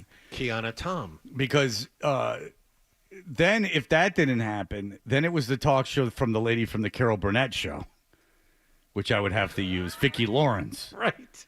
Which was a sad state of affairs because I'd be like, I slept till noon, unless I want to get out the VHS where I taped, scenes from Friday After Dark. It's going to be a Vicki Lawrence situation at this time. And now, for those of you who are like, when you're, 13, 14 years old, it's not an option. It's happening. One way or another. The poisons need to be released. But I'm, now at my age, I am not watching ESPN. I can tell you right now, swear to God, I'm not watching ESPN really at all. And then when I do, it's certainly not to get sexually aroused. Well, you're not like Whitlock. You're not just this time bomb. I know what I'm capable of. Right. Yeah. So Whitlock is obviously trying to get people upset, but I don't care. He is ranking women in terms of them being hot. He has Susie Colbert on this list. He finds Susie Colbert to be just this incredible beauty that he cannot resist. A couple of the women I'd never heard of. Now, I've heard of this one before. What she does on ESPN, I could not tell you.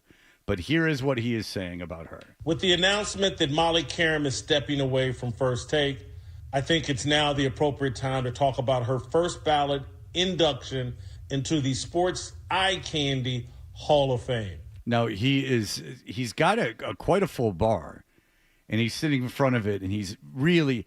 Beyond fat, he's an extraordinarily ugly man. So, and he covers sports for a living, so I can just see him, positioning himself and lifting everything up and then turning on ESPN and, maneuvering what he needs to maneuver around and being like, like First Takes on. And he's older than me. Like, I mean, Whitlock's all like, I bet you I could be in the same room as her. The fantasy. You know, like, dude, there's like an internet now, man. You don't need to do this. Ben Stiller at the end of Dodgeball type fat. Yeah, but it's more that he's like just super ugly too. Like, it's just kind of weird to hear him talk about women. I don't have a problem with anything he said. I know he wants me to, but I don't. I mean, he's just ranking women on and saying that they're hot, which is, I mean, something guys do. So, I mean, he's not doing anything that people don't do. She is a first ballot inductee. There's no question about it. Molly Karam's case for first ballot induction is overwhelming. I think it's unquestioned. The woman is a knockout. And she's someone that I prefer to listen to and watch with the sound turned down, just so I don't miss any of her radiant beauty. So what he's doing is he's pleasuring himself to ESPN. That's what it sounds like. Which, again, was something I did in the late 80s, early 90s, but certainly have not in my since let's put the cap on it at about 18. Is when that whole thing started. Maybe a Kiana Tom, but I mean that's what it was for. Let's not pretend Kiana Tom was on television for any other reason that she was working out in a bikini. The Sports Eye Candy Hall of Fame. And she was doing incline presses in a bikini. Like, I mean, it was to titillate you. I mean, that was the whole point of it. I mean, she'd tell you that. Molly Karam, you guys know how I feel about peanut butter. Molly Karam's got it, and she's first ballot Hall of Fame. She's my number 2 on my list. I don't know what he's always doing with peanut butter, but it's association. That peanut butter scam. Yeah, but the peanut butter association is very disturbing when used sexually. Well, it's combining his two loves. You know, his lecherous attitude toward women and salty and sweet. The lecherous thing, though, is the funny thing about, and we'll get to the Stephen A. thing in 1 second, but the really funny thing about when he was talking about whoever that woman was at Fox, and like that he had to stay away from her because like they would have for sure had sex if he was around her. Well, if she's not that hot, she's not gonna want you. Well, she had that. With that big rat. Right. Right. I mean, these are all things that people say, but I do find it funny that like he sees like a hot chick on TV, like at home. Like maybe like if you're at work and there's TVs on in the background, like you'd prefer to have the more attractive woman on, and then there's no sound. But if you're at home, conceivably with people and a computer and everything else, a phone, like why are you putting it on ESPN and turning the it sounds like what you're doing is you're masturbating. And it's you're pretty old to be masturbating. Very sad. To ESPN. Yeah. Of all the things available to you well, it's just on like, this planet. It's just like, I don't even know who this lady is, but this guy can't stop playing with himself. She's got a big pair of cans. He turned on ESPN.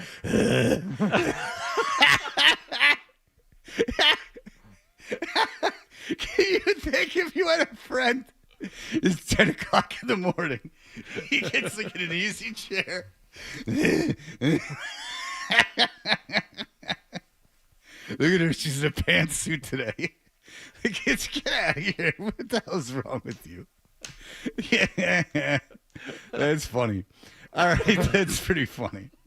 I hope they don't work in this. If it doesn't work for whatever he works for, because if they're in the same room, I mean, Jesus, Christ, the attraction between the two of them would be magnetic.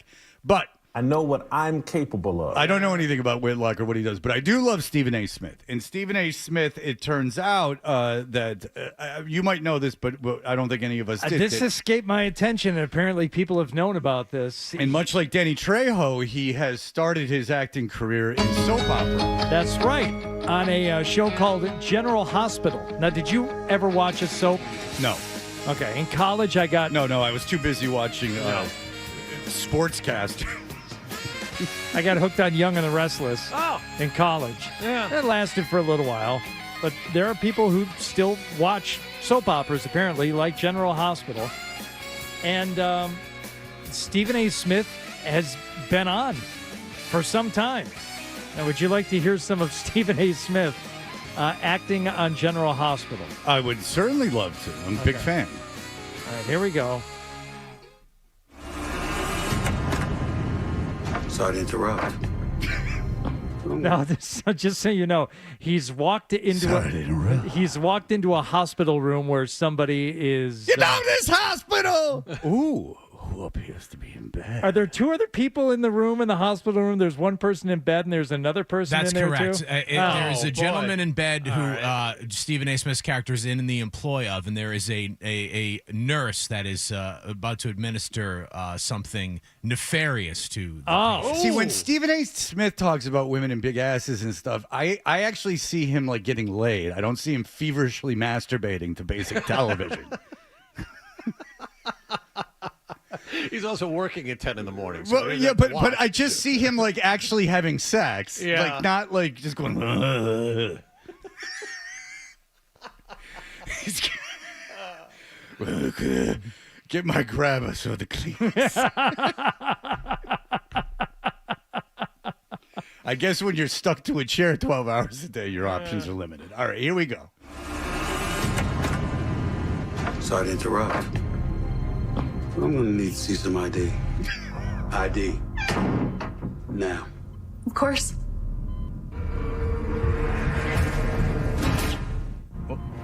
Yeah.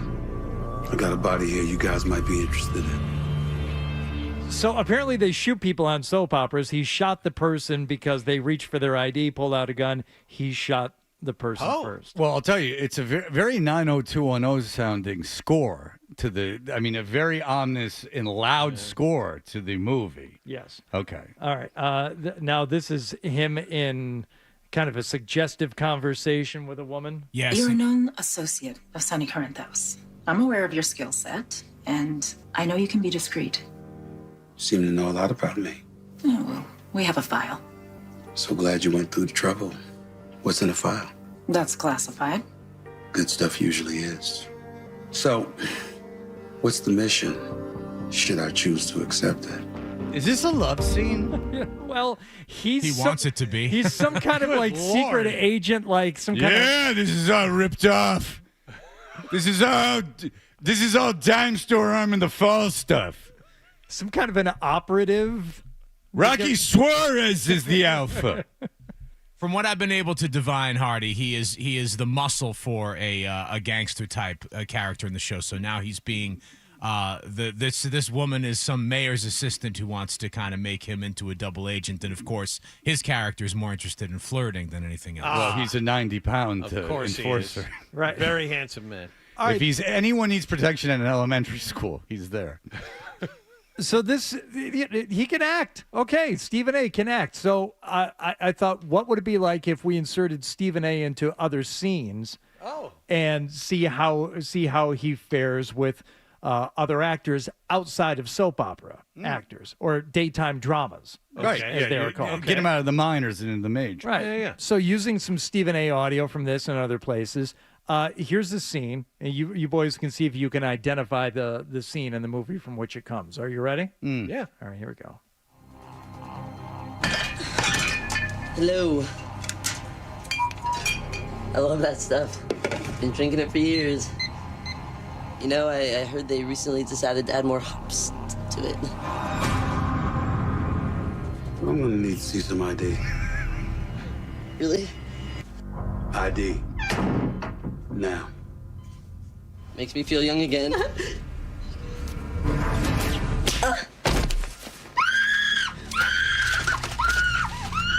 Yeah. I got a body here you guys might be interested in.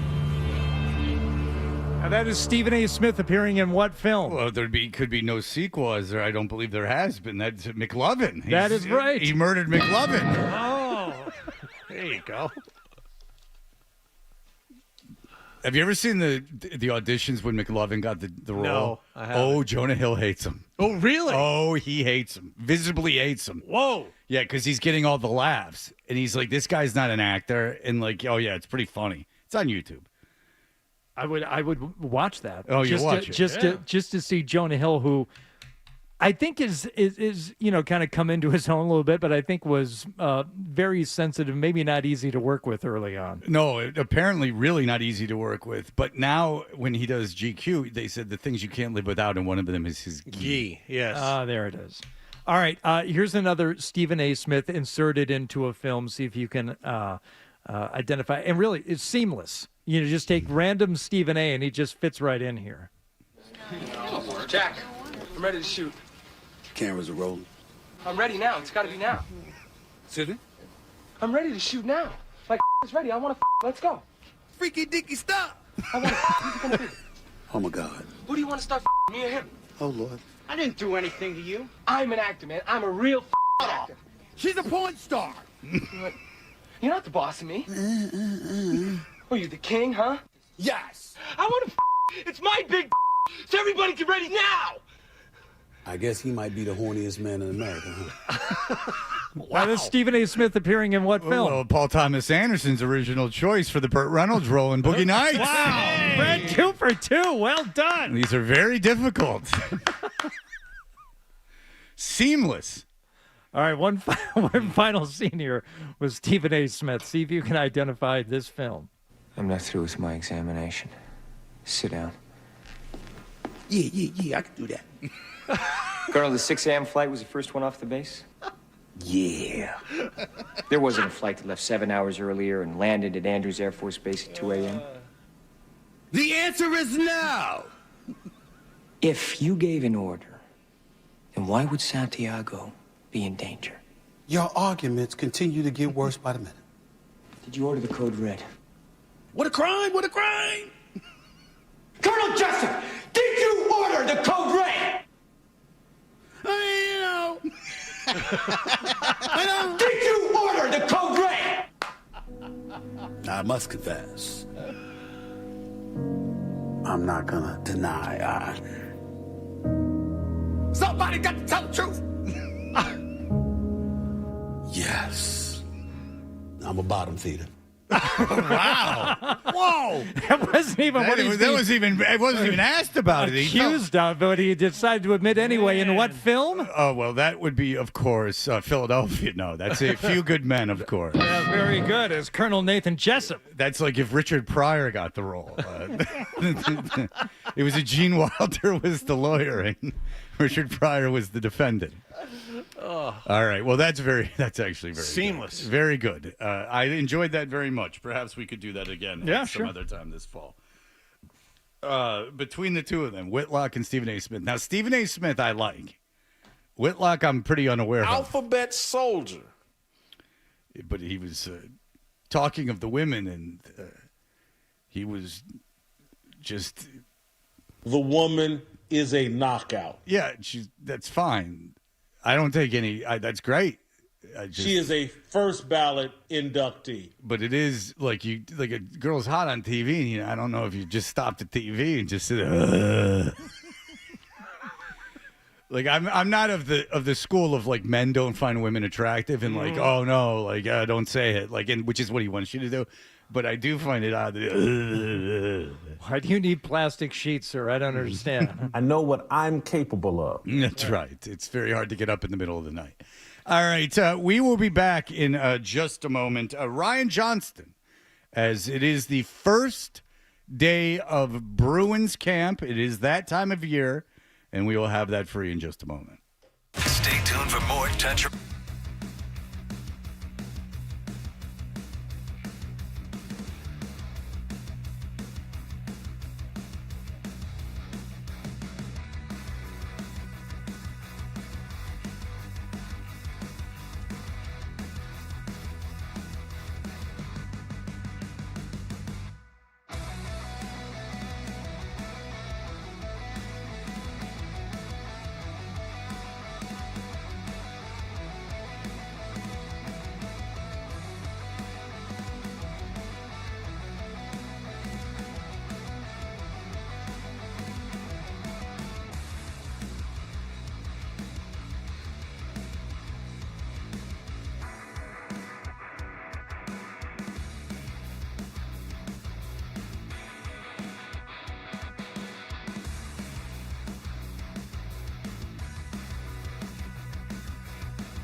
ball of flavor. And a whole lot of Boston sports. And I have had many offers to become an insider. Hey, we're Toucher and Hardy, and that song is a goal song that needs to be replaced. And I think not even, do I care that much? No. But we do play it on the show, so maybe I would like it replaced. I think that is synonymous with the Bergeron era. And now that they've moved on to a completely new era, maybe you change the goal. It's only been Hartford, right? Hartford Whalers, but you can't use that. Completely off topic, did we already address whether or not they've changed the touchdown song at Gillette Stadium? We have not addressed that. I wouldn't worry about it. You're not going to hear it all. Right. Beaton says they still use it. They're still using Bon Jovi. Oh, man. Yeah, it's cool. Wow. It's rock and roll. Yeah. And touchdown songs, whatever. Like, you barely even, in all seriousness, like at a stadium, like you never even, but the goal song is a much goal more song prominent, is, my and it's God. been, what, 20 years? That was the goal song. Was that the goal song when I got here? I had season tickets. I don't remember. They scored one goal every 5 games, so I don't know. You were there during the Dave Lewis era. So, and who was the best player on that team? I don't even remember. Glenn Murray? Maybe. Glenn Murray was the He was star. scoring 40 back then. Well, not that year. No, but I mean, Glenn Murray was an old Glenn Murray. Yeah. Glenn Murray at one point had been good. Ryan will probably know this. Apparently, it was Rock and Roll Part 2 by Gary Glitter. Why'd they get rid of that? then they used Song 2 by Blur. Right. And then they went to Kernkraft. I would prefer Song 2 by Blur. Even though I don't understand the Gorillaz project that much. It's more annoying than anything to me. And it seems, and I like the people involved. It just doesn't hit with me. Ryan Johnston is the voice of the Boston Bruins on 98.5 The Sports Hub. Ryan, hello. Morning, guys. It's wonderful to talk to you and have you in talking about hockey again. Yeah, looking forward to getting camp going here. Nothing on the ice today for the Bruins. We're going to have a couple of press conferences, but the team will be hitting the ice for the first time tomorrow, and we'll see what we've got. It's going to be an interesting training camp, that's for sure. Oh, John and I don't have to go. This is, oh, God, Rick, don't ask. It's enough. Now it's too late. Well, I loved Montgomery. So, like, talking to Montgomery. And I liked Cassidy. Like, I liked both those guys. And I don't know Marco Stern. That was last year, Montgomery. Yeah. It seems like forever they screwed ago. It. They screwed him. That was a mistake. But look, I really liked Cassidy. I really liked Montgomery. I really liked both of them as guys and as coaches. And I think I've been proven correct in the coaching aspect of it. But Ryan, all right, this is Marco Sturm's first year as coach. Obviously, look, the first line is set. The defense is pretty set. The goaltending is set. But the fourth line is they have a fourth line. But in between, the middle six are a problem. 6 positions that are way up in the air. And in all seriousness, this is going to be a very interesting camp to see. There seems like it's going to be a competitive camp. There are jobs to be won. It should be a very competitive camp. There are certainly, and I would argue that the fourth line, I'm not sure what that looks like. I don't know what it looks like. I just know they can get one. Yeah, they've got the bodies that can fill these positions. Who winds up getting the jobs and what roles they play is still very much up in the air. I mean, we don't, look at the second line. Is Pavel Zacha a center or a wing there? Is Casey Middlestad a center or a wing there? Who best fits with Arvidsson, who they picked up over the offseason? Third and fourth line guys, is Matt Patra ready to be a full-time NHLer yet? Is Fraser Minton, who I got a chance to see a couple of times over the weekend at the rookie camp out in Buffalo. How'd he look? He played well. He did the things that you would expect that he would do in that tournament. He looks like a good, solid two-way center. He scored a goal in the second game he played there. He had some other scoring chances, which I think is really what they want to see out of him. They know that he can take faceoffs. They know that he can play well in the defensive end and that he's going to be responsible. But Can he generate more scoring chances? Can he be a bit more aggressive at the offensive end? And I think we saw a little bit of that this weekend. And, last week, Don Sweeney talked a little bit about it. Ryan Mougenel, who's the Providence Bruins head coach, he was running things behind the bench in Buffalo. He said the same thing, that they feel like giving Minton those couple of opportunities to play in those games in Buffalo gives him a little bit of a leg up on everybody else who hasn't seen any game action yet as he gets ready to start a full training camp here. And we'll see if he can kind of continue that forward momentum. Ryan, considering this team's lack of perceived depth up front as far as scoring is concerned, there's nothing more important than how Jeremy Swayman plays this coming year. Swayman led the U.S. to a Hockey World Championship and played very well during the spring. Do you think that will carry over? Yeah, I mean, certainly hope so. I'm in the camp that very much believe that Swayman's year last year was a reflection of two things. Number one, I think the team in front of him defensively was not nearly as strong as you would have hoped.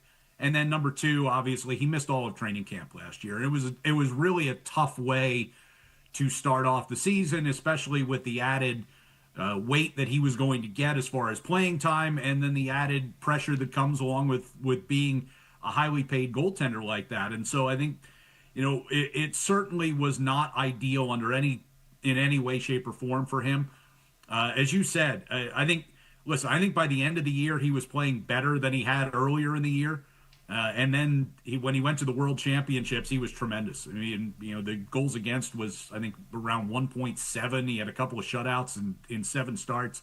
Didn't lose a game in that tournament. So, hopefully that's the guy that we see. And I've been telling people when they ask all summer long, like, how the team's going to be, I said, listen, a lot of it is going to depend on how Jeremy Swayman plays. And I know that he is a better goalie than we saw for a bulk of last year. Yeah, I think some of that has to do with it being, his job and how he responded to it, but also a lot with how the guys are playing in front of him. So specifically with Marco Sturm as the coach, defensively, what can we expect? What's the book on him, Ryan? What's the scouting report in terms of how he's going to coach these guys, specifically the guys playing in front of Swayman? Yeah, I mean, they're going to listen, I think it's pretty obvious when you look at the way that the roster is constructed right now. They're not going to try and win a lot of 5-4 or 6-5 games. They're gonna pack it in. They're gonna slow teams up coming through the neutral zone. They're gonna play good, solid, hard-nosed defense, and try and build their offensive chances off of that.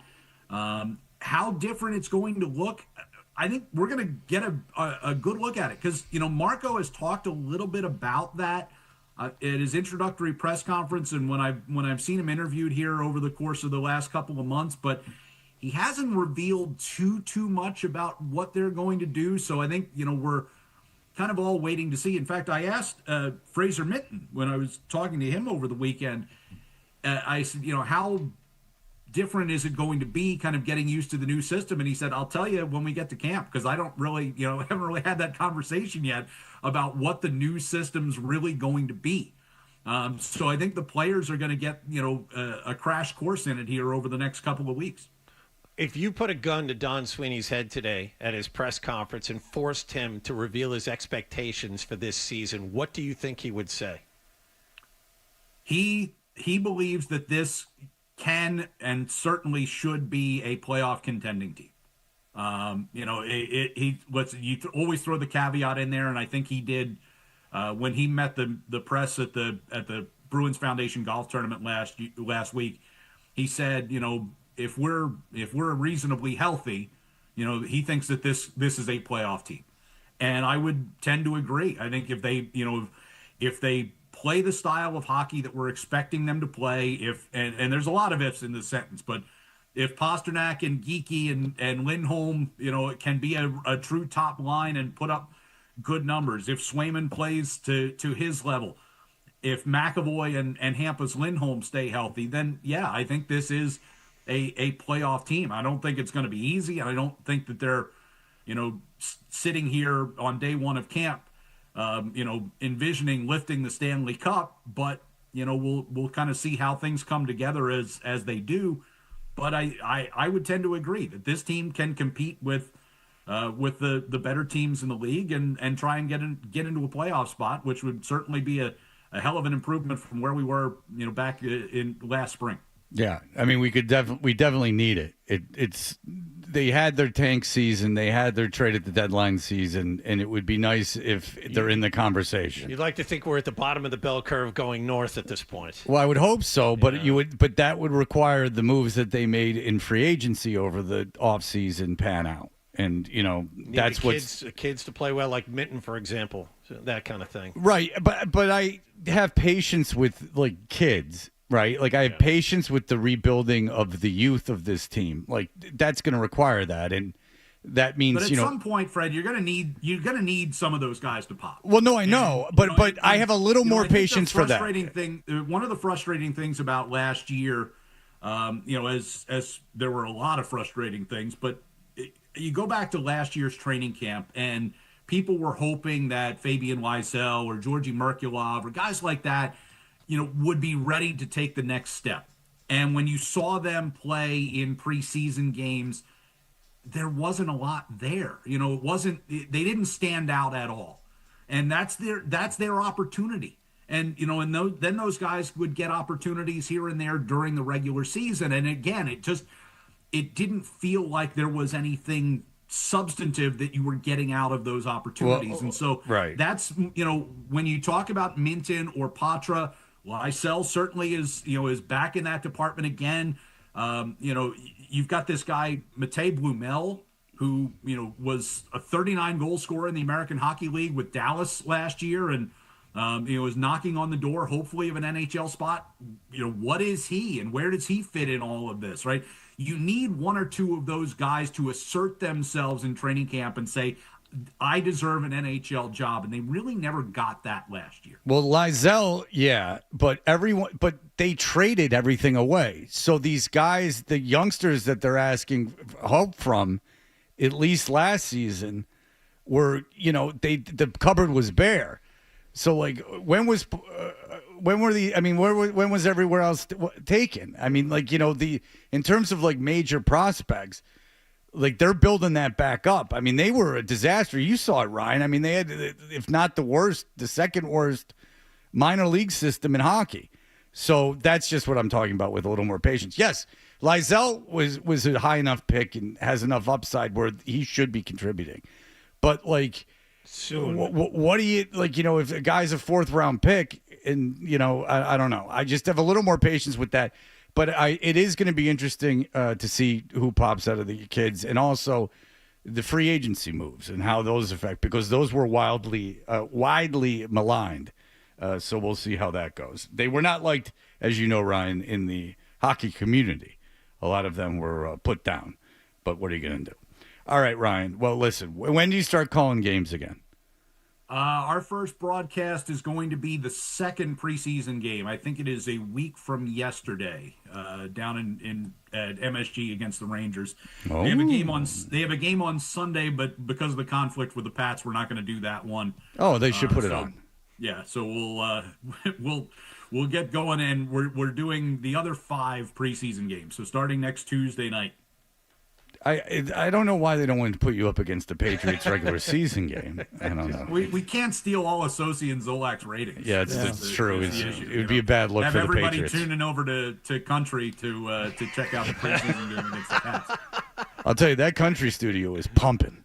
I like they save a lot on electricity because those lights never turn on. Yeah. It's not depressing at all. Yeah. By the way, I just want to, before we wrap up, I just want to thank you for having me on now as opposed to when you did Alex Barth, because I'm not sure I could have followed the intellectual highbrowness that was Crapper's Delight this morning. You like it. I know your sense of humor. It was phenomenal. I did enjoy it too. Yeah. I had nothing to. Oh boy! Well, hey, for you, why not the 10th time?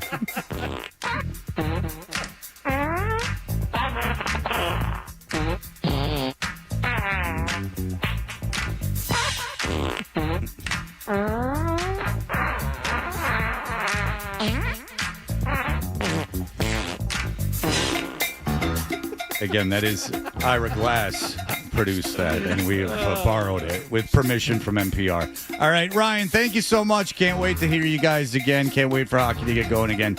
Appreciate it as always, buddy. Thanks, guys. All right, appreciate it. There you go. All right, we'll be back. Here are the headlines.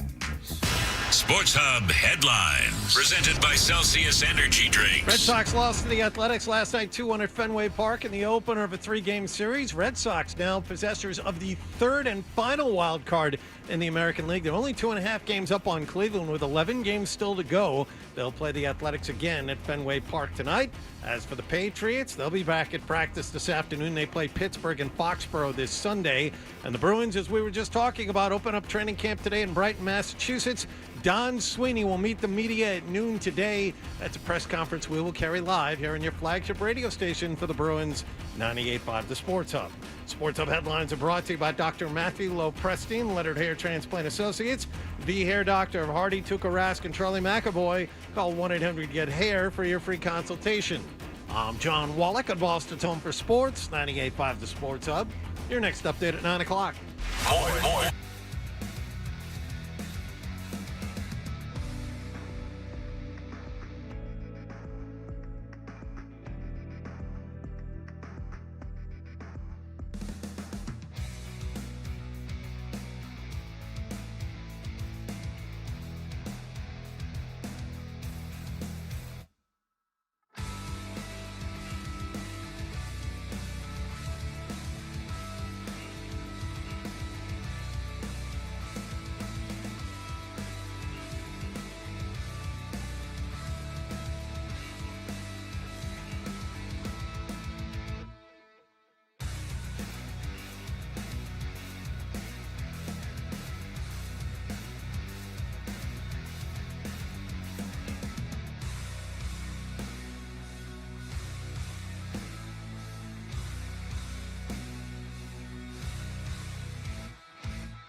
the same way you do. Nothing happened. He's got the same questions. Where is the story? And the same opinions. Boring. And he's back with Fred on the Sports Hub.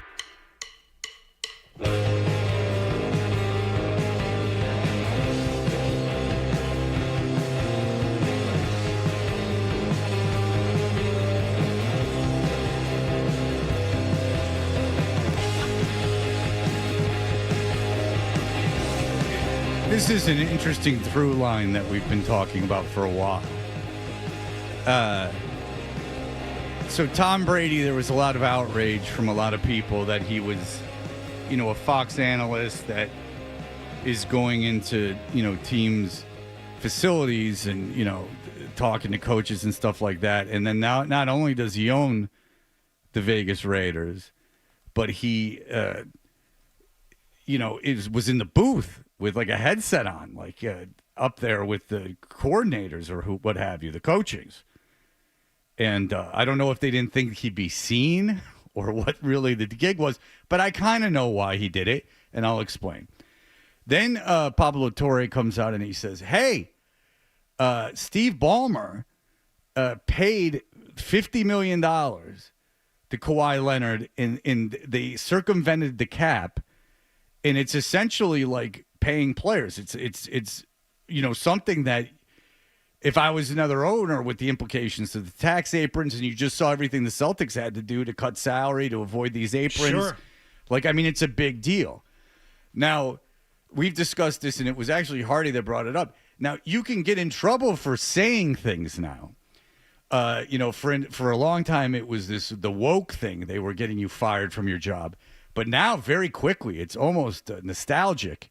We are back to the right being very heavy-handed. If they don't like what you're saying, they're coming after your boss. Politicians are now saying, "Oh, we are going to scour the internet to see if people said things that we don't like," because this whole truth against power, this whole freedom of speech at any cost thing, that's out the window because now we don't like what's being said.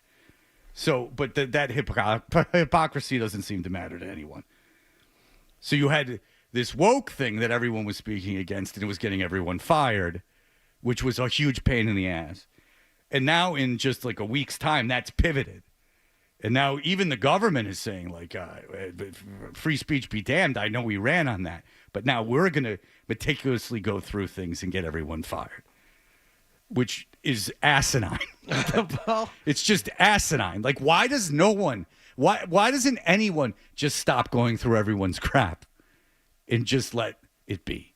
But nonetheless, now if you're threatening someone or you're, making terrorist threats, obviously that's different. there is nothing greater than making yourself feel morally superior. The big thing was like, look, when I was, Generation X, it was the religious right that you were fighting against, and like they were trying to get everyone censored, and it was kind of fun, and that was the bear you poked. But then it shifted and it became the left with the quote unquote woke movement, and people poked at that Sure. and made a great deal of money. But now are those people that made money poking at that going to turn around now that, it's out there. It's a front page of any newspaper. If it's being written about positively or negatively, like they are, Pam Bondi is saying, we are going to go after people that have said things that we do not like. Mm-hmm. She was painted with very broad strokes. Now she clarified it a little bit, but not a lot. These are very broad strokes. Trump has said the same thing. He's like, said to an Australian reporter, he's like, I'm going to tell on you to the prime minister, whatever the hell they call the leader of Australia. He said, I'm going to tell on you. Like, I don't like that question. I'm going to tell on you. And it might ruin everything between us and Australia. Remarkable. But you can get in trouble for like saying things as a citizen. They'll fire you from the military. They'll fire you from your job, your teaching job. One of these dumb states wants to go through every teacher's social media to see if they don't like what they said so they can fire them. It's a really important thing that people are doing. But the NFL has come out and they said Tom Brady did nothing wrong. Of course he didn't, because you're not going to do anything ever to Tom Brady. Is there anything Tom Brady could do, in your opinion, gambling, anything that would get the NFL to distance themselves from him? Not at this point, no. No, because we live in a world now where no, because he's rich and successful and nothing will happen to him. The only time it served their greater good was when the majority of people were rooting against him and saw him as a villain, and they decided we're not going to let this deflate I'm going to say it, Deflategate thing go, and we're going to follow this to the very end because I think as a fan base overall, that's what NFL fans wanted. But now, no, he's a face of the league. He is their biggest star for someone who is not playing it right now, and anything he wants to do, which, by the way, I think most of it is probably fine, but anything he wants to do is not going to even raise an eyebrow, much less get them to say, no, you can't do that. Well, the Deflategate was the owners didn't care. Kraft didn't care about any of that. He didn't. I mean, he was like hanging out with Goodell like during that whole thing, like not fighting him. He was hanging out with him. And I didn't want to get into the Deflategate no, thing. but what I'm saying is he also wrote the check and said, fine, take the draft picks. Right. Exactly. Yeah. But like, I mean, yeah, the NFL made a big deal about that. But I'm talking about like removing someone from the NFL. Like, Brady's on TV with a headset on. People are complaining about it. It's a bad look, but they're never going to tell him no. And that's ultimately the Steve Ballmer thing too, is that if I was an owner, I'd be furious that he's paying a guy more than he's supposed to make because now I'm supposed to do that. And I've been told this happens in other sports and it's not new, but he's been caught. So like, you can't get caught. Like, if you all do it, fine, but you got caught. Nothing. We all know nothing is going to happen to him. Why? Because he is a billionaire. If anything was going to happen, they'd punish the player, and I don't even think that's going to happen. But it's just funny that you can yell and scream until you're red in the face, but nothing is going to ever happen. Pablo Torre could come out with 1 million investigations about whatever he wants to, and nothing's ever going to happen. Because that's the world now. There's literally no consequence. If you have enough money, you can do whatever you want, and there's no consequence. Really, almost anything, and there's no consequence. There's special Ballmer, and for the large part, I agree with you. Ballmer's a little different only because this commissioner, he was the first owner that he welcomed into the club. He was in such a hurry to get rid of Sterling after that mess that he got the NBA into. That Sterling thing happened like weeks after the commissioner took over. So he went and handpicked Ballmer and got him on board. Can't afford to kick him out of the club. That's part of the reason why nothing will happen to him as well. But in general, you're right. In a situation like this, even though all the other owners should be livid, considering the draconian penalties you have for salary cap problems, nothing will happen. Well, and I'm ignorant on this, or I just don't understand. Why is it such a bad look for Brady to be on the headset? Because it's not a bad look.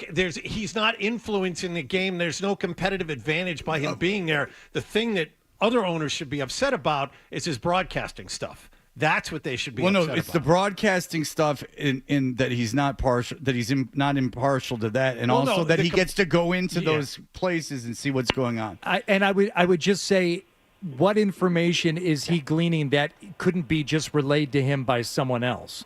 To me, that's always been the thing. It's like, oh, he gets to see stuff and he gets to talk to people. Well, all this stuff gets out there anyway, or someone else can just go in his place and you can get all that same information. They're not state secrets. Anthony, go ahead. Hey, Fred. I listen to you guys every morning. I love the show. I really do.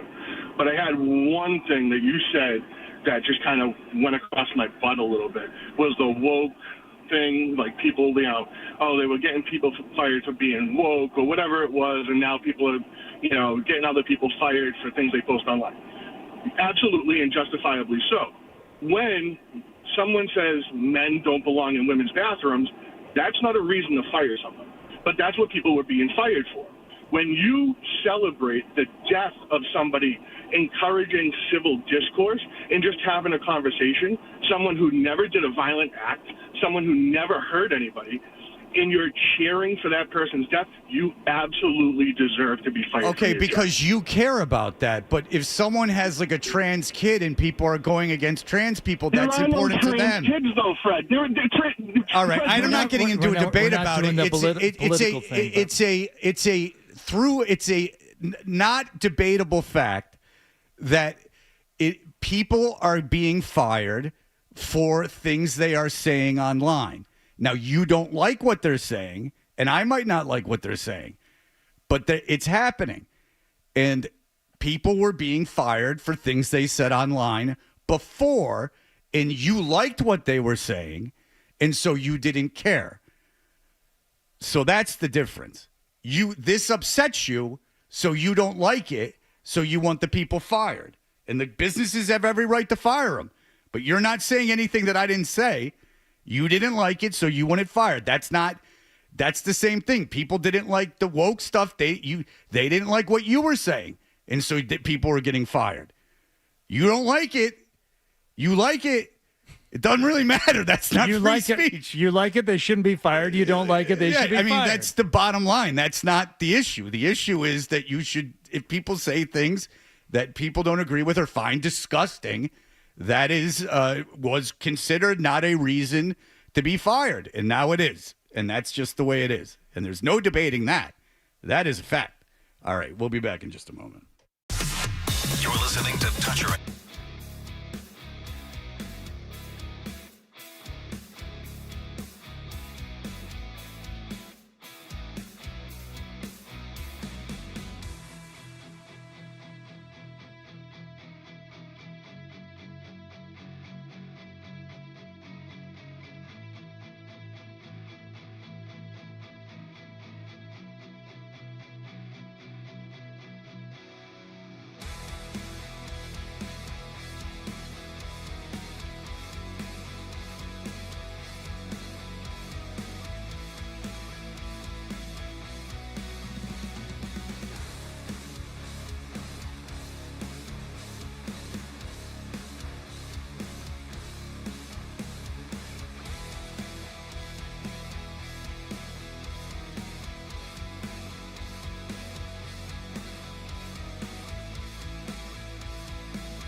at Northeastern University, where MBA and master's degree students build vital business skills through experience. Connect at northeastern.edu/business. I'm John Wallach on Boston's Home for Sports, 98.5 The Sports Hub. Your next update at 9:30. No matter where you go, you're always connected to Boston sports with the 98.5 The Sports Hub app. Download it wherever you get your apps today. What's the best way to listen to Toucher and Hardy? Well, you're going to have to spend $40. Cough it up, and let's get back to Toucher and Hardy on the Sports Hub. Skills.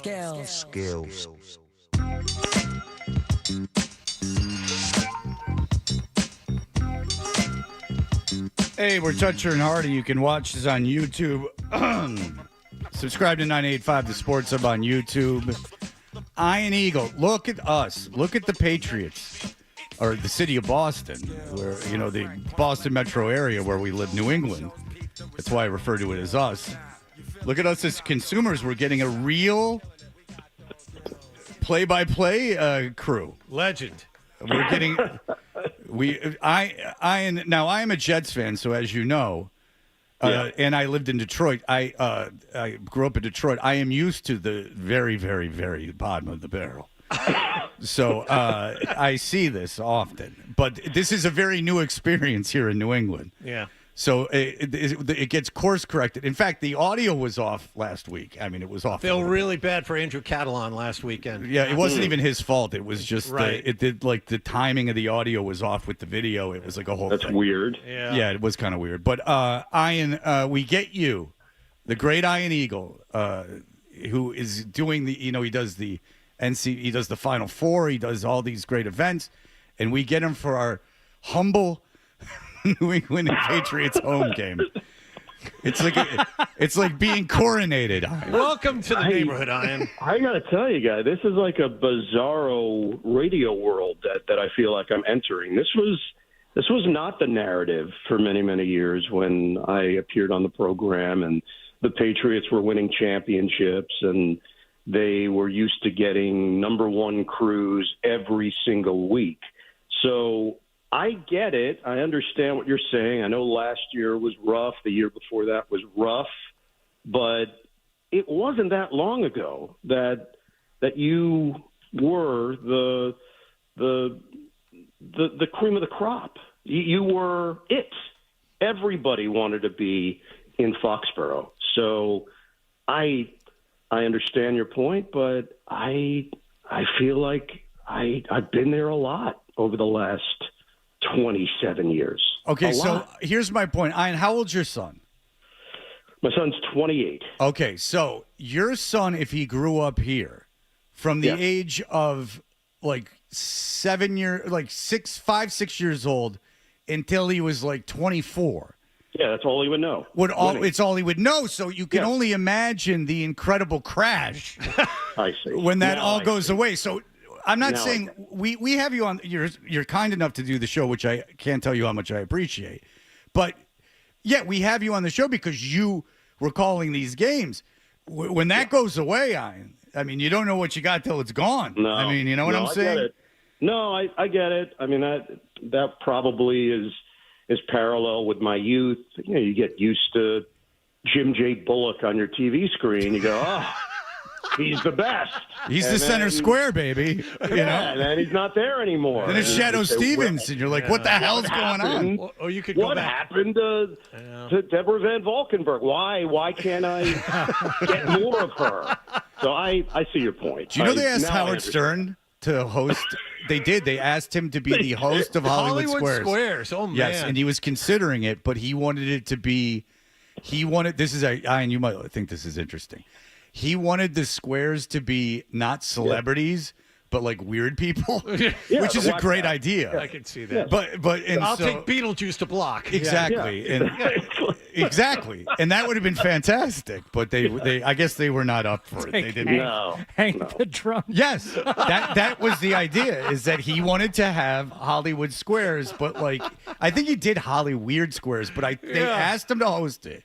I know that's a fact. They asked him to host it, and he was like, "Okay, I'll do it, but I don't want to do it under this format. I'll do it with the other format." Amazing. All right, so And as you come in here, I guess Aaron Rodgers is still a big draw for people. He is. Yeah.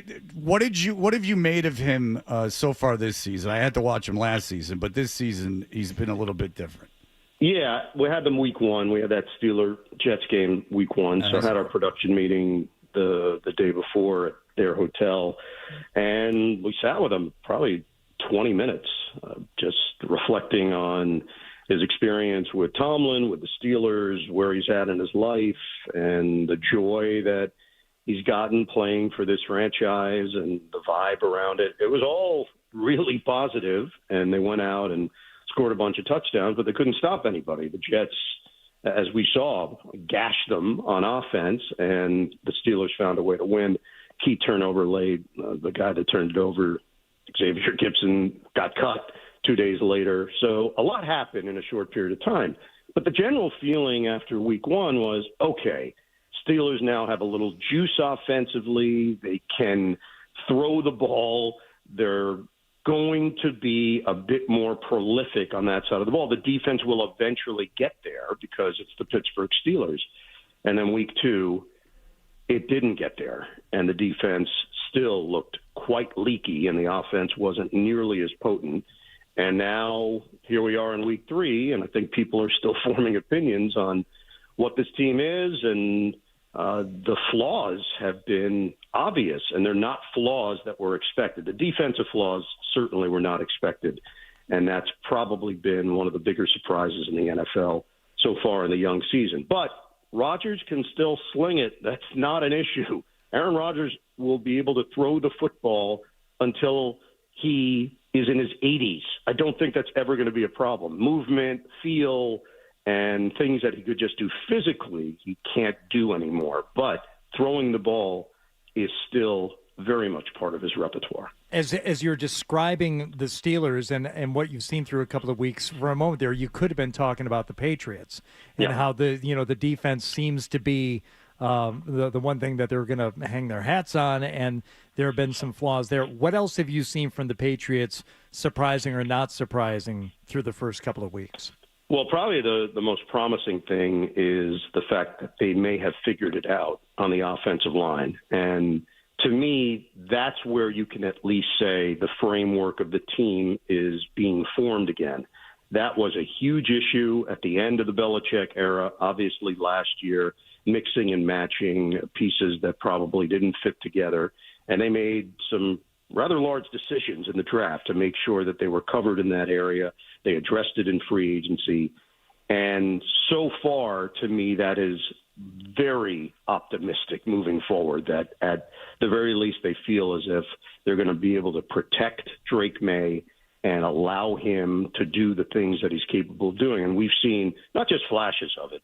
I think we're seeing more of what the Patriots visualized when they drafted May. Met with him last year, really impressed just with how he carries himself, impressed with the way he interacts with his teammates, and then the physical gifts are there. It stands out. You just have to put the tape on and say, okay, now this guy can do certain things that others at his position can't do. Do they still have to surround him probably moving forward with a better core of wide receivers and a true number one? Yeah, but I think you're seeing the makings of a team that has figured out how to do this and do it right when you have a young quarterback. And to me, the defensive stuff with Mike Vrabel and personnel will get better. It will eventually get better.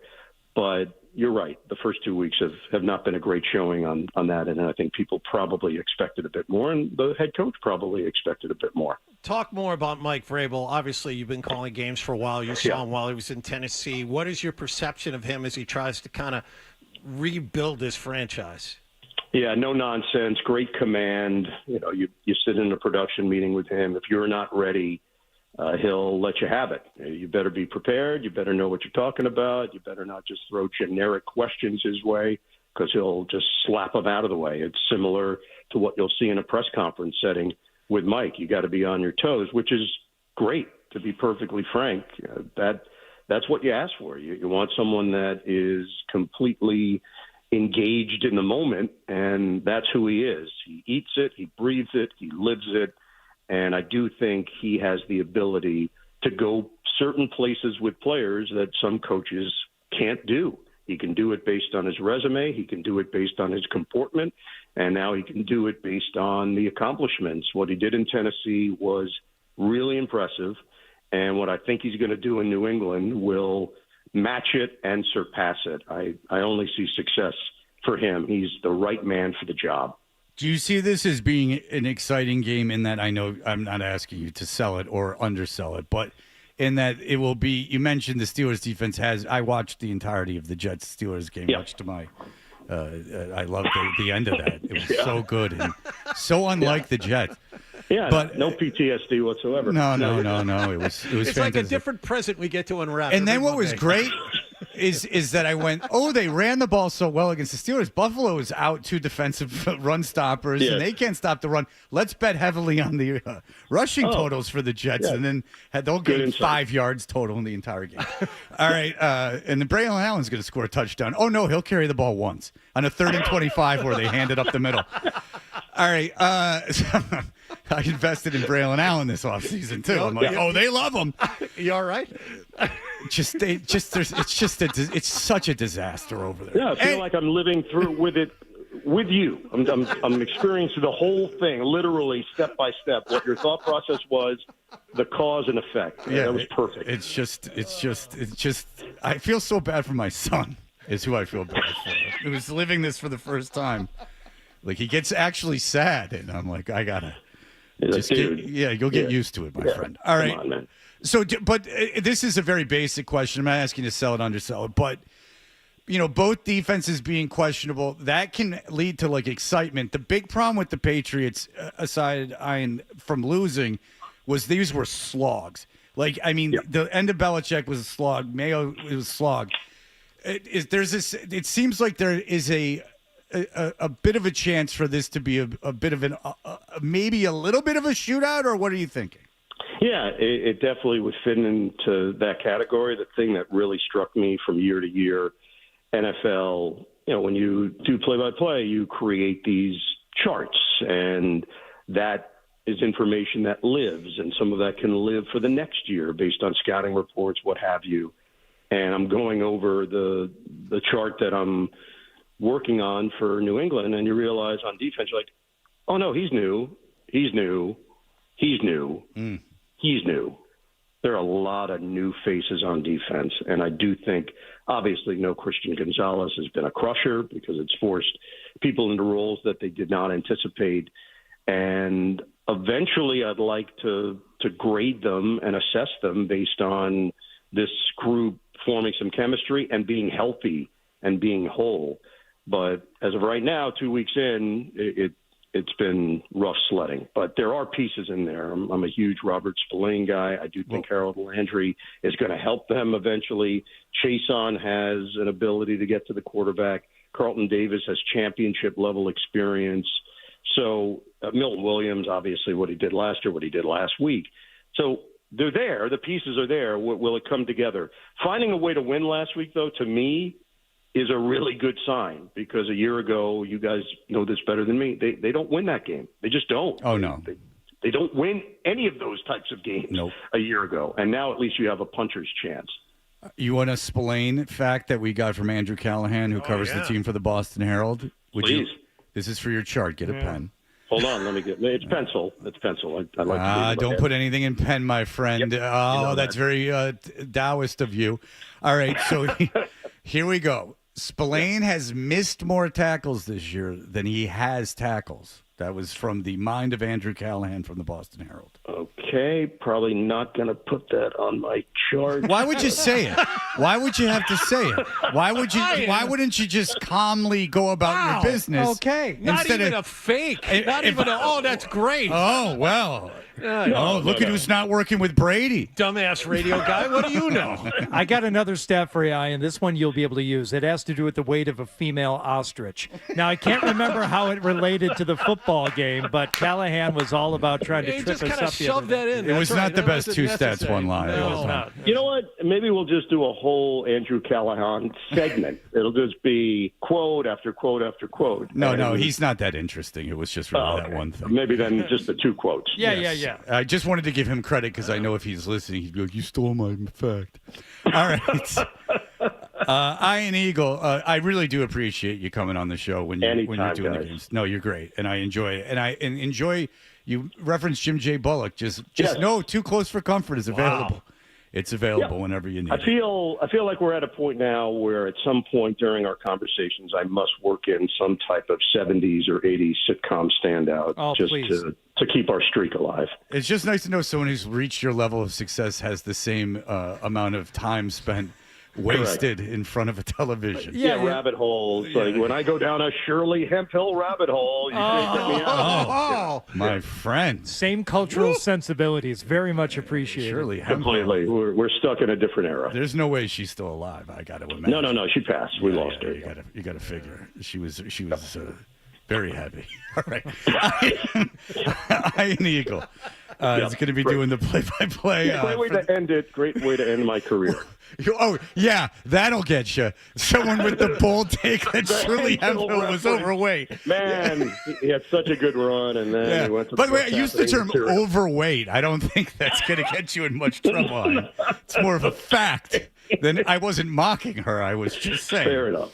It's more for the kids to know. Just, take care of yourself. All right, Ian, thank you so much for the time, man, and look forward to hearing you on Sunday. All right, guys. Look forward to it. See ya. All right, thank you very much. Shirley Hemphill passed in 1999. Oh, yeah. She's been gone 26 years. She was very overweight, and that is unfortunate. What did she weigh at the time of her passing?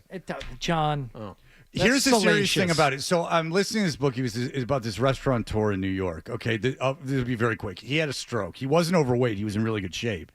But he had a stroke, and it paralyzed. He lost his speech for a long time, and it paralyzed the left side of his body. And the way that happens is blood doesn't get to your brain usually from something that's clogged, like a clogged artery. I don't know if artery is the right term, but something clogged. And so having a stroke seems like the worst.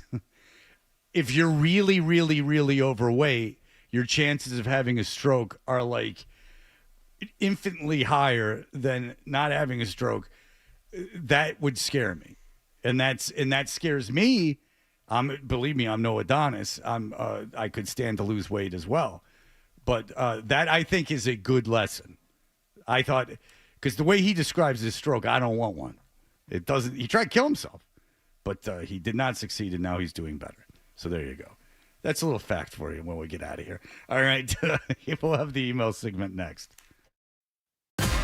You're listening to Toucher and Hardy on the Sports Hub.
Toucher.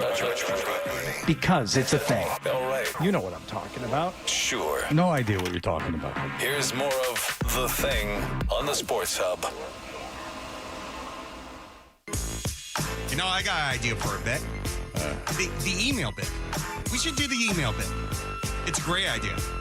Let's do the email bit. Do I have to every time say how to email us? No. Okay, let's just not. Every other. Okay, let's do every other time.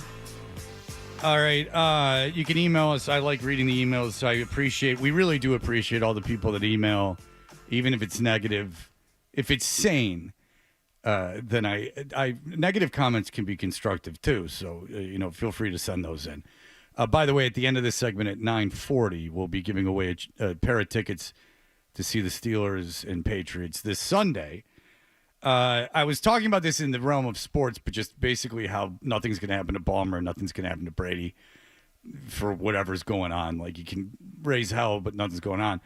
And before I got into it, Hardy and I had talked about this before. Like, it seems like the only thing that you can really get in trouble for now is saying things. And I had made the statement that, for us, like after the Janet Jackson thing, it was a religious right. And then it became a left thing with cancel culture and the woke thing. And now it has shifted to the right, and people are, much to the consternation of some right-wing figures in talking heads, they have turned, and now they are combing through people's timelines and looking to get them fired, and a lot of people are getting fired, and I just said it's a hypocrisy. And a guy called in, he's a fan of the show, I got nothing against the guy, and he said, well, this is different because no, but it's not. And if you think I like what happened to Charlie Kirk, I can prove to you right now just the most selfish reason I don't like it. He talks for a living, and I talk for a living, and I would not like to be assassinated. So how about that? I'll put it in the most selfish terms as possible. I wouldn't celebrate that because, if nothing else, I certainly wouldn't want it to happen to me. So there you go. And I didn't even know who he was, to be honest with you, which I'm very proud of. Because that means Adam's very proud of me, too, because it means I do not consume internet political talk. I was completely unaware of it. They said they had a South Park episode. In fairness, Charlie Kirk had a really good sense of humor about it, where Cartman this season was imitating Charlie Kirk. I had seen the episode, and I knew the episode got pulled, but I assumed it was an episode from, like, seasons ago. And then they went, oh, no, it was episode 2 of the season. I'm like, well, I saw that episode. I had no idea what the hell he was doing. I just thought he was doing a blog thing. Are you sure you want to go on record and again, state something so careful in such concrete terms? You do not want to be assassinated? You want to go on record as saying that? Yes. Having spoken that? Yes. I do not think it's a good idea for people to be assassinated for speaking. I do not. Regardless. But more specifically, you do not think it is a good idea for you to be assassinated? I would prefer not to be assassinated. Okay, all right. And all I'm doing is talking. So, like, if you're just, talking, no. Talking on a college campus, no. I think that you should be able to do that. All right. Even if you have different views, I am supportive of that. And, of course, I think what happened was terrible, but there's no denying that there is a bit of a swing now, and almost a nostalgic swing, because now the right again is going and getting people fired. Go ahead. Ben with an email here. Gentlemen, long time no talk. The fart bit this morning was fantastic and a great way to start the day. Well, I'm glad you enjoyed the, what do we call, Crapper's Delight. Like you don't remember. Okay. Thank you. Earlier, you talked about the desperate need for a bathroom quickly after eating. While Fred doesn't have this issue, I know why John does. As a weak-stomached fowl, John urinates and defecates from the same orifice. This nasty combination completely negates his ability to trust a fart after indulging in seeds and other nutrients from the ground. Also, John, where did the beard go? I prefer the beard. It makes you look less like a bird and more stuffy. Okay. Just got tired of looking at it. Just woke up one morning. I'm like, nah, I'm done with it. Did you try and trim it and you went a little too far and then you just had to take the whole thing off? Usually That's happened. Usually that would be the case, but not this time. I'm going to read this to you for your own enjoyment. And Adam, you can turn your mic on. This is the last thing I'm going to read about the getting canceled stuff. Go ahead. Says you make an argument about being fired for speaking up about the woke stuff, and your argument is based on if you only spoke up because you found it to be wrong at the time. Now he's talking to me, but you never spoke up or said anything on the radio when people were being fired from the woke stuff. Wow. That's incredible. That's incredible. If all the time doesn't reflect talking about it, it's about the most concrete, non-divided take you could possibly have. I don't like it regardless. I talked about it constantly. Why? Because I had more meetings threatening my job for things I said for cancel culture than I would care to repeat on the air. Jesus Christ, you didn't affect me? What, are you out of your mind? It was horrible. It was sucked after the Janet Jackson thing, then it sucked when it swung the other way, and now it's not affecting me so much because I'm not saying any things that are getting people in trouble. It's just the sentiment of it all. That's what it is. Get out of here. I never talked. Boy, oh boy, get out of here with that. Never talked about it. You know how many people I pissed off talking about that? Jesus. Well, you know the subtext is you never talked about it in a way that emailer found appropriate or that emailer was satisfied. No, nonsense. You can talk about nonsense. all these things, but if you don't do it the right way, what do you think? I liked having meetings about jokes I made and about getting in trouble for it? Get out of here. It didn't affect me. Been in radio for, Jesus, for how long? Since 99. You know how many swings and crap you can say and you can't say? You can basically get on the air now and swear, and I don't even think you'd get in trouble. But back... Let's not test that. Oh, shut up. All right. Thank you, Swiss Miss, for being on the show today. I'm glad that you came in to get the level of... get us back on those rails. Actually, now that I'm thinking about it, do you know anyone? I can think of one guy that's been fired for a swear on the air. And it was like a part-timer that we worked with at I don't think you'd get fired for swearing on the air if you were a full-timer at any point. Maybe after the Janet Jackson thing you would have. He didn't get fired, though. He just got – I tell you what happened with that guy. Yeah. It was in between Howard Stern and David Lee Roth, and Hamilton and I were doing the morning show for like a week, and he was supposed to come on and do it for the second week, but he – recorded and then aired a phone call. That's right. Out with of like an Foxborough, F-bomb. He didn't edit it out. Yeah, like in afternoon drive, because I guess, Fred, you were probably... Were you here yet? No, you weren't here yet. No. You weren't here yet. I came in after they fired David. No, he was doing afternoons because I was doing the mornings with Hamilton, so then Hammy and I had to go and do his second week of morning. But, I mean, the notion that someone who jokes around for a living and talks for 4 hours a day doesn't have to be cognizant of like cultural shifts, and they're incredibly annoying in terms of what you can say and joke around about, that's absolutely asinine. It was a huge pain in the ass, and it's still going on. I mean, there's still a bunch of crap you can't joke around about. You got to find what it is or you get in trouble. I mean, my God, that's a crazy email. I just wanted to read that because I wasn't going to read another one. But I read that one because that's nuts. Can we break away from the emails for a second? Can I give you a little surprise here? Yeah. Special 2 stats and a lie. Shirley Hemphill edition. Oh! 2 stats, but only 1 lie. You can't use the whale thing because that would be very offensive. Hang on, I got to move my keyboard. 2 stats and 1 lie. By the way, Ian Eagle was concerned because I said Shirley Hemphill was overweight. That's not coming from the right. That is the left thing. Can't make fun of fat people. All right, I'm all situated. Which is awesome. All right, two stats and a lie, Shirley Hemphill edition. Number 1, Shirley Hemphill appeared on an episode of Trapper John MD, episode titled Fat Chance. Oh, that's absolutely 100% true. Absolutely 100% true. All right, stat or lie number 2. Shirley Hemphill appeared on 2 different Richard Pryor television vehicles. Oh, that has to be true. He had a lot that you don't remember because they didn't last long.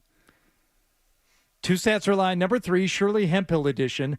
Shirley Hemphill appeared on as many episodes of What's Happening Now as she did What's Happening? I'm going to say that's the lie, because that What's Happening Now, she might have not even been alive for. John? Now, one of these is definitely a lie because Yeah, I can well, see no, no, all no. three. I He's can see not all doing three. the dumb Okay. Callahan Okay, thing. very good. It's dumb. You All know three that. could be true. All three could be true. No, she agreed. She appeared on the same What's Happening Now as opposed to What's Happening. you look it up? Two different. No, I see the keyboards over here. You know, All I right. made sure. Okay, I didn't have my eye on I'm you. going to say, because it's so obvious that Hardy has doubled back, number one is the lie. The Trapper John MD Fat Chance? Yes. Well, unfortunately for Shirley Hemphill, she was typecast in that role. She did appear on an episode called Fat Chance of Trapper John MD, and Fred Toucher got it right. But not for the reasons you think. Not as many, actually more. What's Happening Now, 66 episodes. What's Happening, only 60 episodes. Yeah, What's Happening was not on for a long time. It was a terrible, terrible show. Not funny in the least, and never funny. Like it's not even. It's very nostalgic. Famous for one episode. The Doobie Brothers, That's and correct. that's 2 episodes. Which Doobie you be? I remember that. Okay, so the Doobie Brothers one where Rerun gets there's a big menacing man, and he makes Rerun tape a Doobie Brothers show with a reel-to-reel tape recorder that he glues around his big stomach. And this is true. So it's these 3 black kids in Watts, and they can't get enough of the Doobie Brothers. Yeah. They're in Watts, and the Doobie Brothers, the cool, mellow sounds of the Doobie Brothers have taken over the community. It's the sign of the times that you go to an audience. It's like Morrissey with Latinos. Like, it's a whole thing. And so he goes in. And by the way, if you go back and watch those episodes, I dare you to get through both of them, because the Doobie Brothers play about, no joke, 5 songs between the 2 episodes. They let it ride. Like, it's the guys like, you better tape this. And there's not a whole lot to it. Like, he's just, you got to tape this. And then Rerun goes to the show, and the Doobie Brothers play for a really long time. Then they play in the other episode, and then the Doobie Brothers come to his house and they say, hey, we heard you taped it. And he's like, nah, I didn't tape it. And then they sabotage the tape.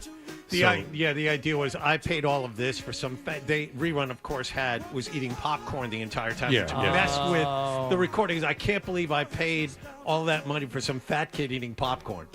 They called him fat. Yeah, they did. They called him fat. But because back then were the good old days where you could call fat people fat, which is a time we need to get back to as a country. I can't believe What's Happening was only on for 3 seasons. That's amazing. I'm surprised it was on for 3 seasons. Yeah.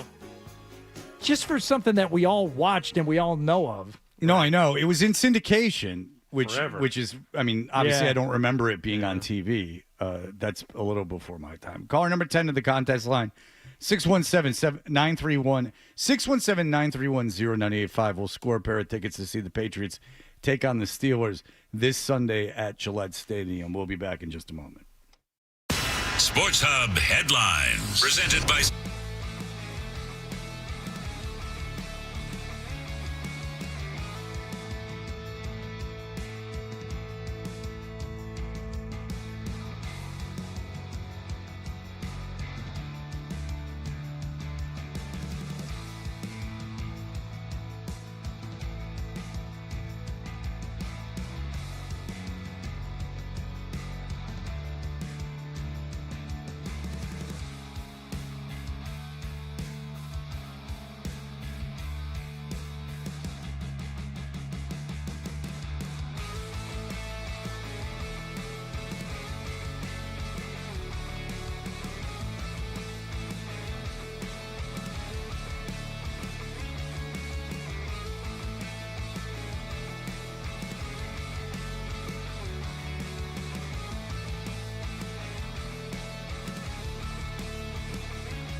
and bring the morning show breaking news, which he should have found himself.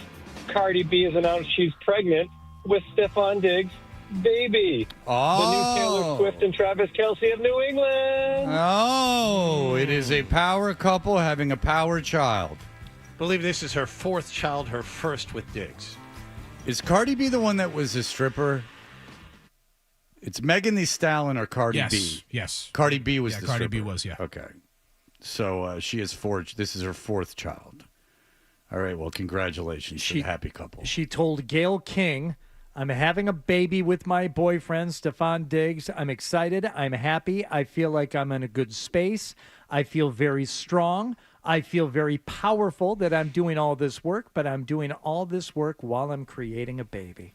She talks about going to the bathroom a lot on her Instagram, I've heard, on different radio shows. Huh? Here is a thing about Gayle King. The scene, Anguilla, the place, Cuisinart Resort. Staying there. There's an attractive woman with a couple kids. Think nothing of it. I'm told by numerous people Gayle King is here. I have no idea who anyone's talking about. There's like, she's friends with Oprah. And I'm like, what the hell are you talking about? She's friends with Oprah. Then I get back from Anguilla. And all of a sudden, now that is in my consciousness, all I hear is the name Gayle King. Everywhere I go, Gayle King, Gayle King, Gayle King. It just, however my brain works, all these things just don't get inside of it. But then as soon as because I was not impressed, she wasn't like, didn't have security or anything around her. She was just another guest of the hotel. But Stars, they're just like us. Yeah, she was pumping gas and everything else, just like us. She was reading a magazine, like everything. Wow. Books and everything. She had books. Like I kept an eye on her. Did you get a coffee? Did you see her with a Starbucks? I'll have to check my notes, but I believe she got more than one. I did keep a tab of, I would go up and I would collect any of the discarded paper she would use and things of that nature. Nice. A full lineup of Coachella has been announced. Headliners, Sabrina Carpenter, Justin Bieber, Anima, ANYMA. Anyone know who that is? No? I don't think that's a headliner. Isn't Carol G the other headliner? And Carol G. Yeah. This is from New Music Express. Well, she's in the program. All right. But there have been a few things. If you go Carol down, G. You go down the list, and you'll see there's something called 9 Inch Noise, which apparently is a Trent Reznor and DJ collaboration, and also the Strokes are playing Coachella. So more people reacting to that news, and also something called Radiohead, but there's more after it. Apparently, it is a Radiohead art installation having to do with Kid A, but everyone, all the Radiohead fans are just assuming that there will be a Radiohead set. As long as they're going to be there with some kind of Radiohead art installation and members of the band will be there, why wouldn't they get up on stage? And I would say because they're not getting paid to. That's probably why they wouldn't get on stage. It's a time for a wild statement. Hang on to your hats. I don't think people go to Coachella because of the bands that are playing. What do you mean? That's just, I mean, do I know I'm right? No. Am I taking a chance saying it? You bet. But I have a feeling that Coachella could put anybody on the main stage and that idiots would still pay to go to that show. Are you saying because it's for idiots? It's a scene? Yes, it's absolutely a scene. It's the same douchebags that go to Nantucket. They have like so many levels. The mystery entirely. They have so many. No, but it's the same. It's the same. They have like different. It's not enough to have like a VIP package. They have like 100 stratas of VIP package. There's no way you can tell me that anyone is there to watch a particular artist. It's just not true. It's more. I just see like my daughter like every time of year of Coachella, she's watching stuff on YouTube because she watches YouTube on the TV, and like it's douchebags walking around like a tent city, and then there's a better tent city over here, and look at this guy, this influencer is in like a this one's like a house on the grounds of the property. I mean, it's ridiculous. What do you think the average cost of a person two people, like they go together. What do you think the average cost of that experience is, taking out the flight? Like just like their time at Coachella, what the average price of that is? $8,000. See, I'm saying it's $20,000 at this point. Like if you're going, I don't know if you can just get tickets. Like I think there's 85 different VIP situations, and I think it's become a thing where it's in fact, I saw a video of a guy asking people how they afforded it. Yeah.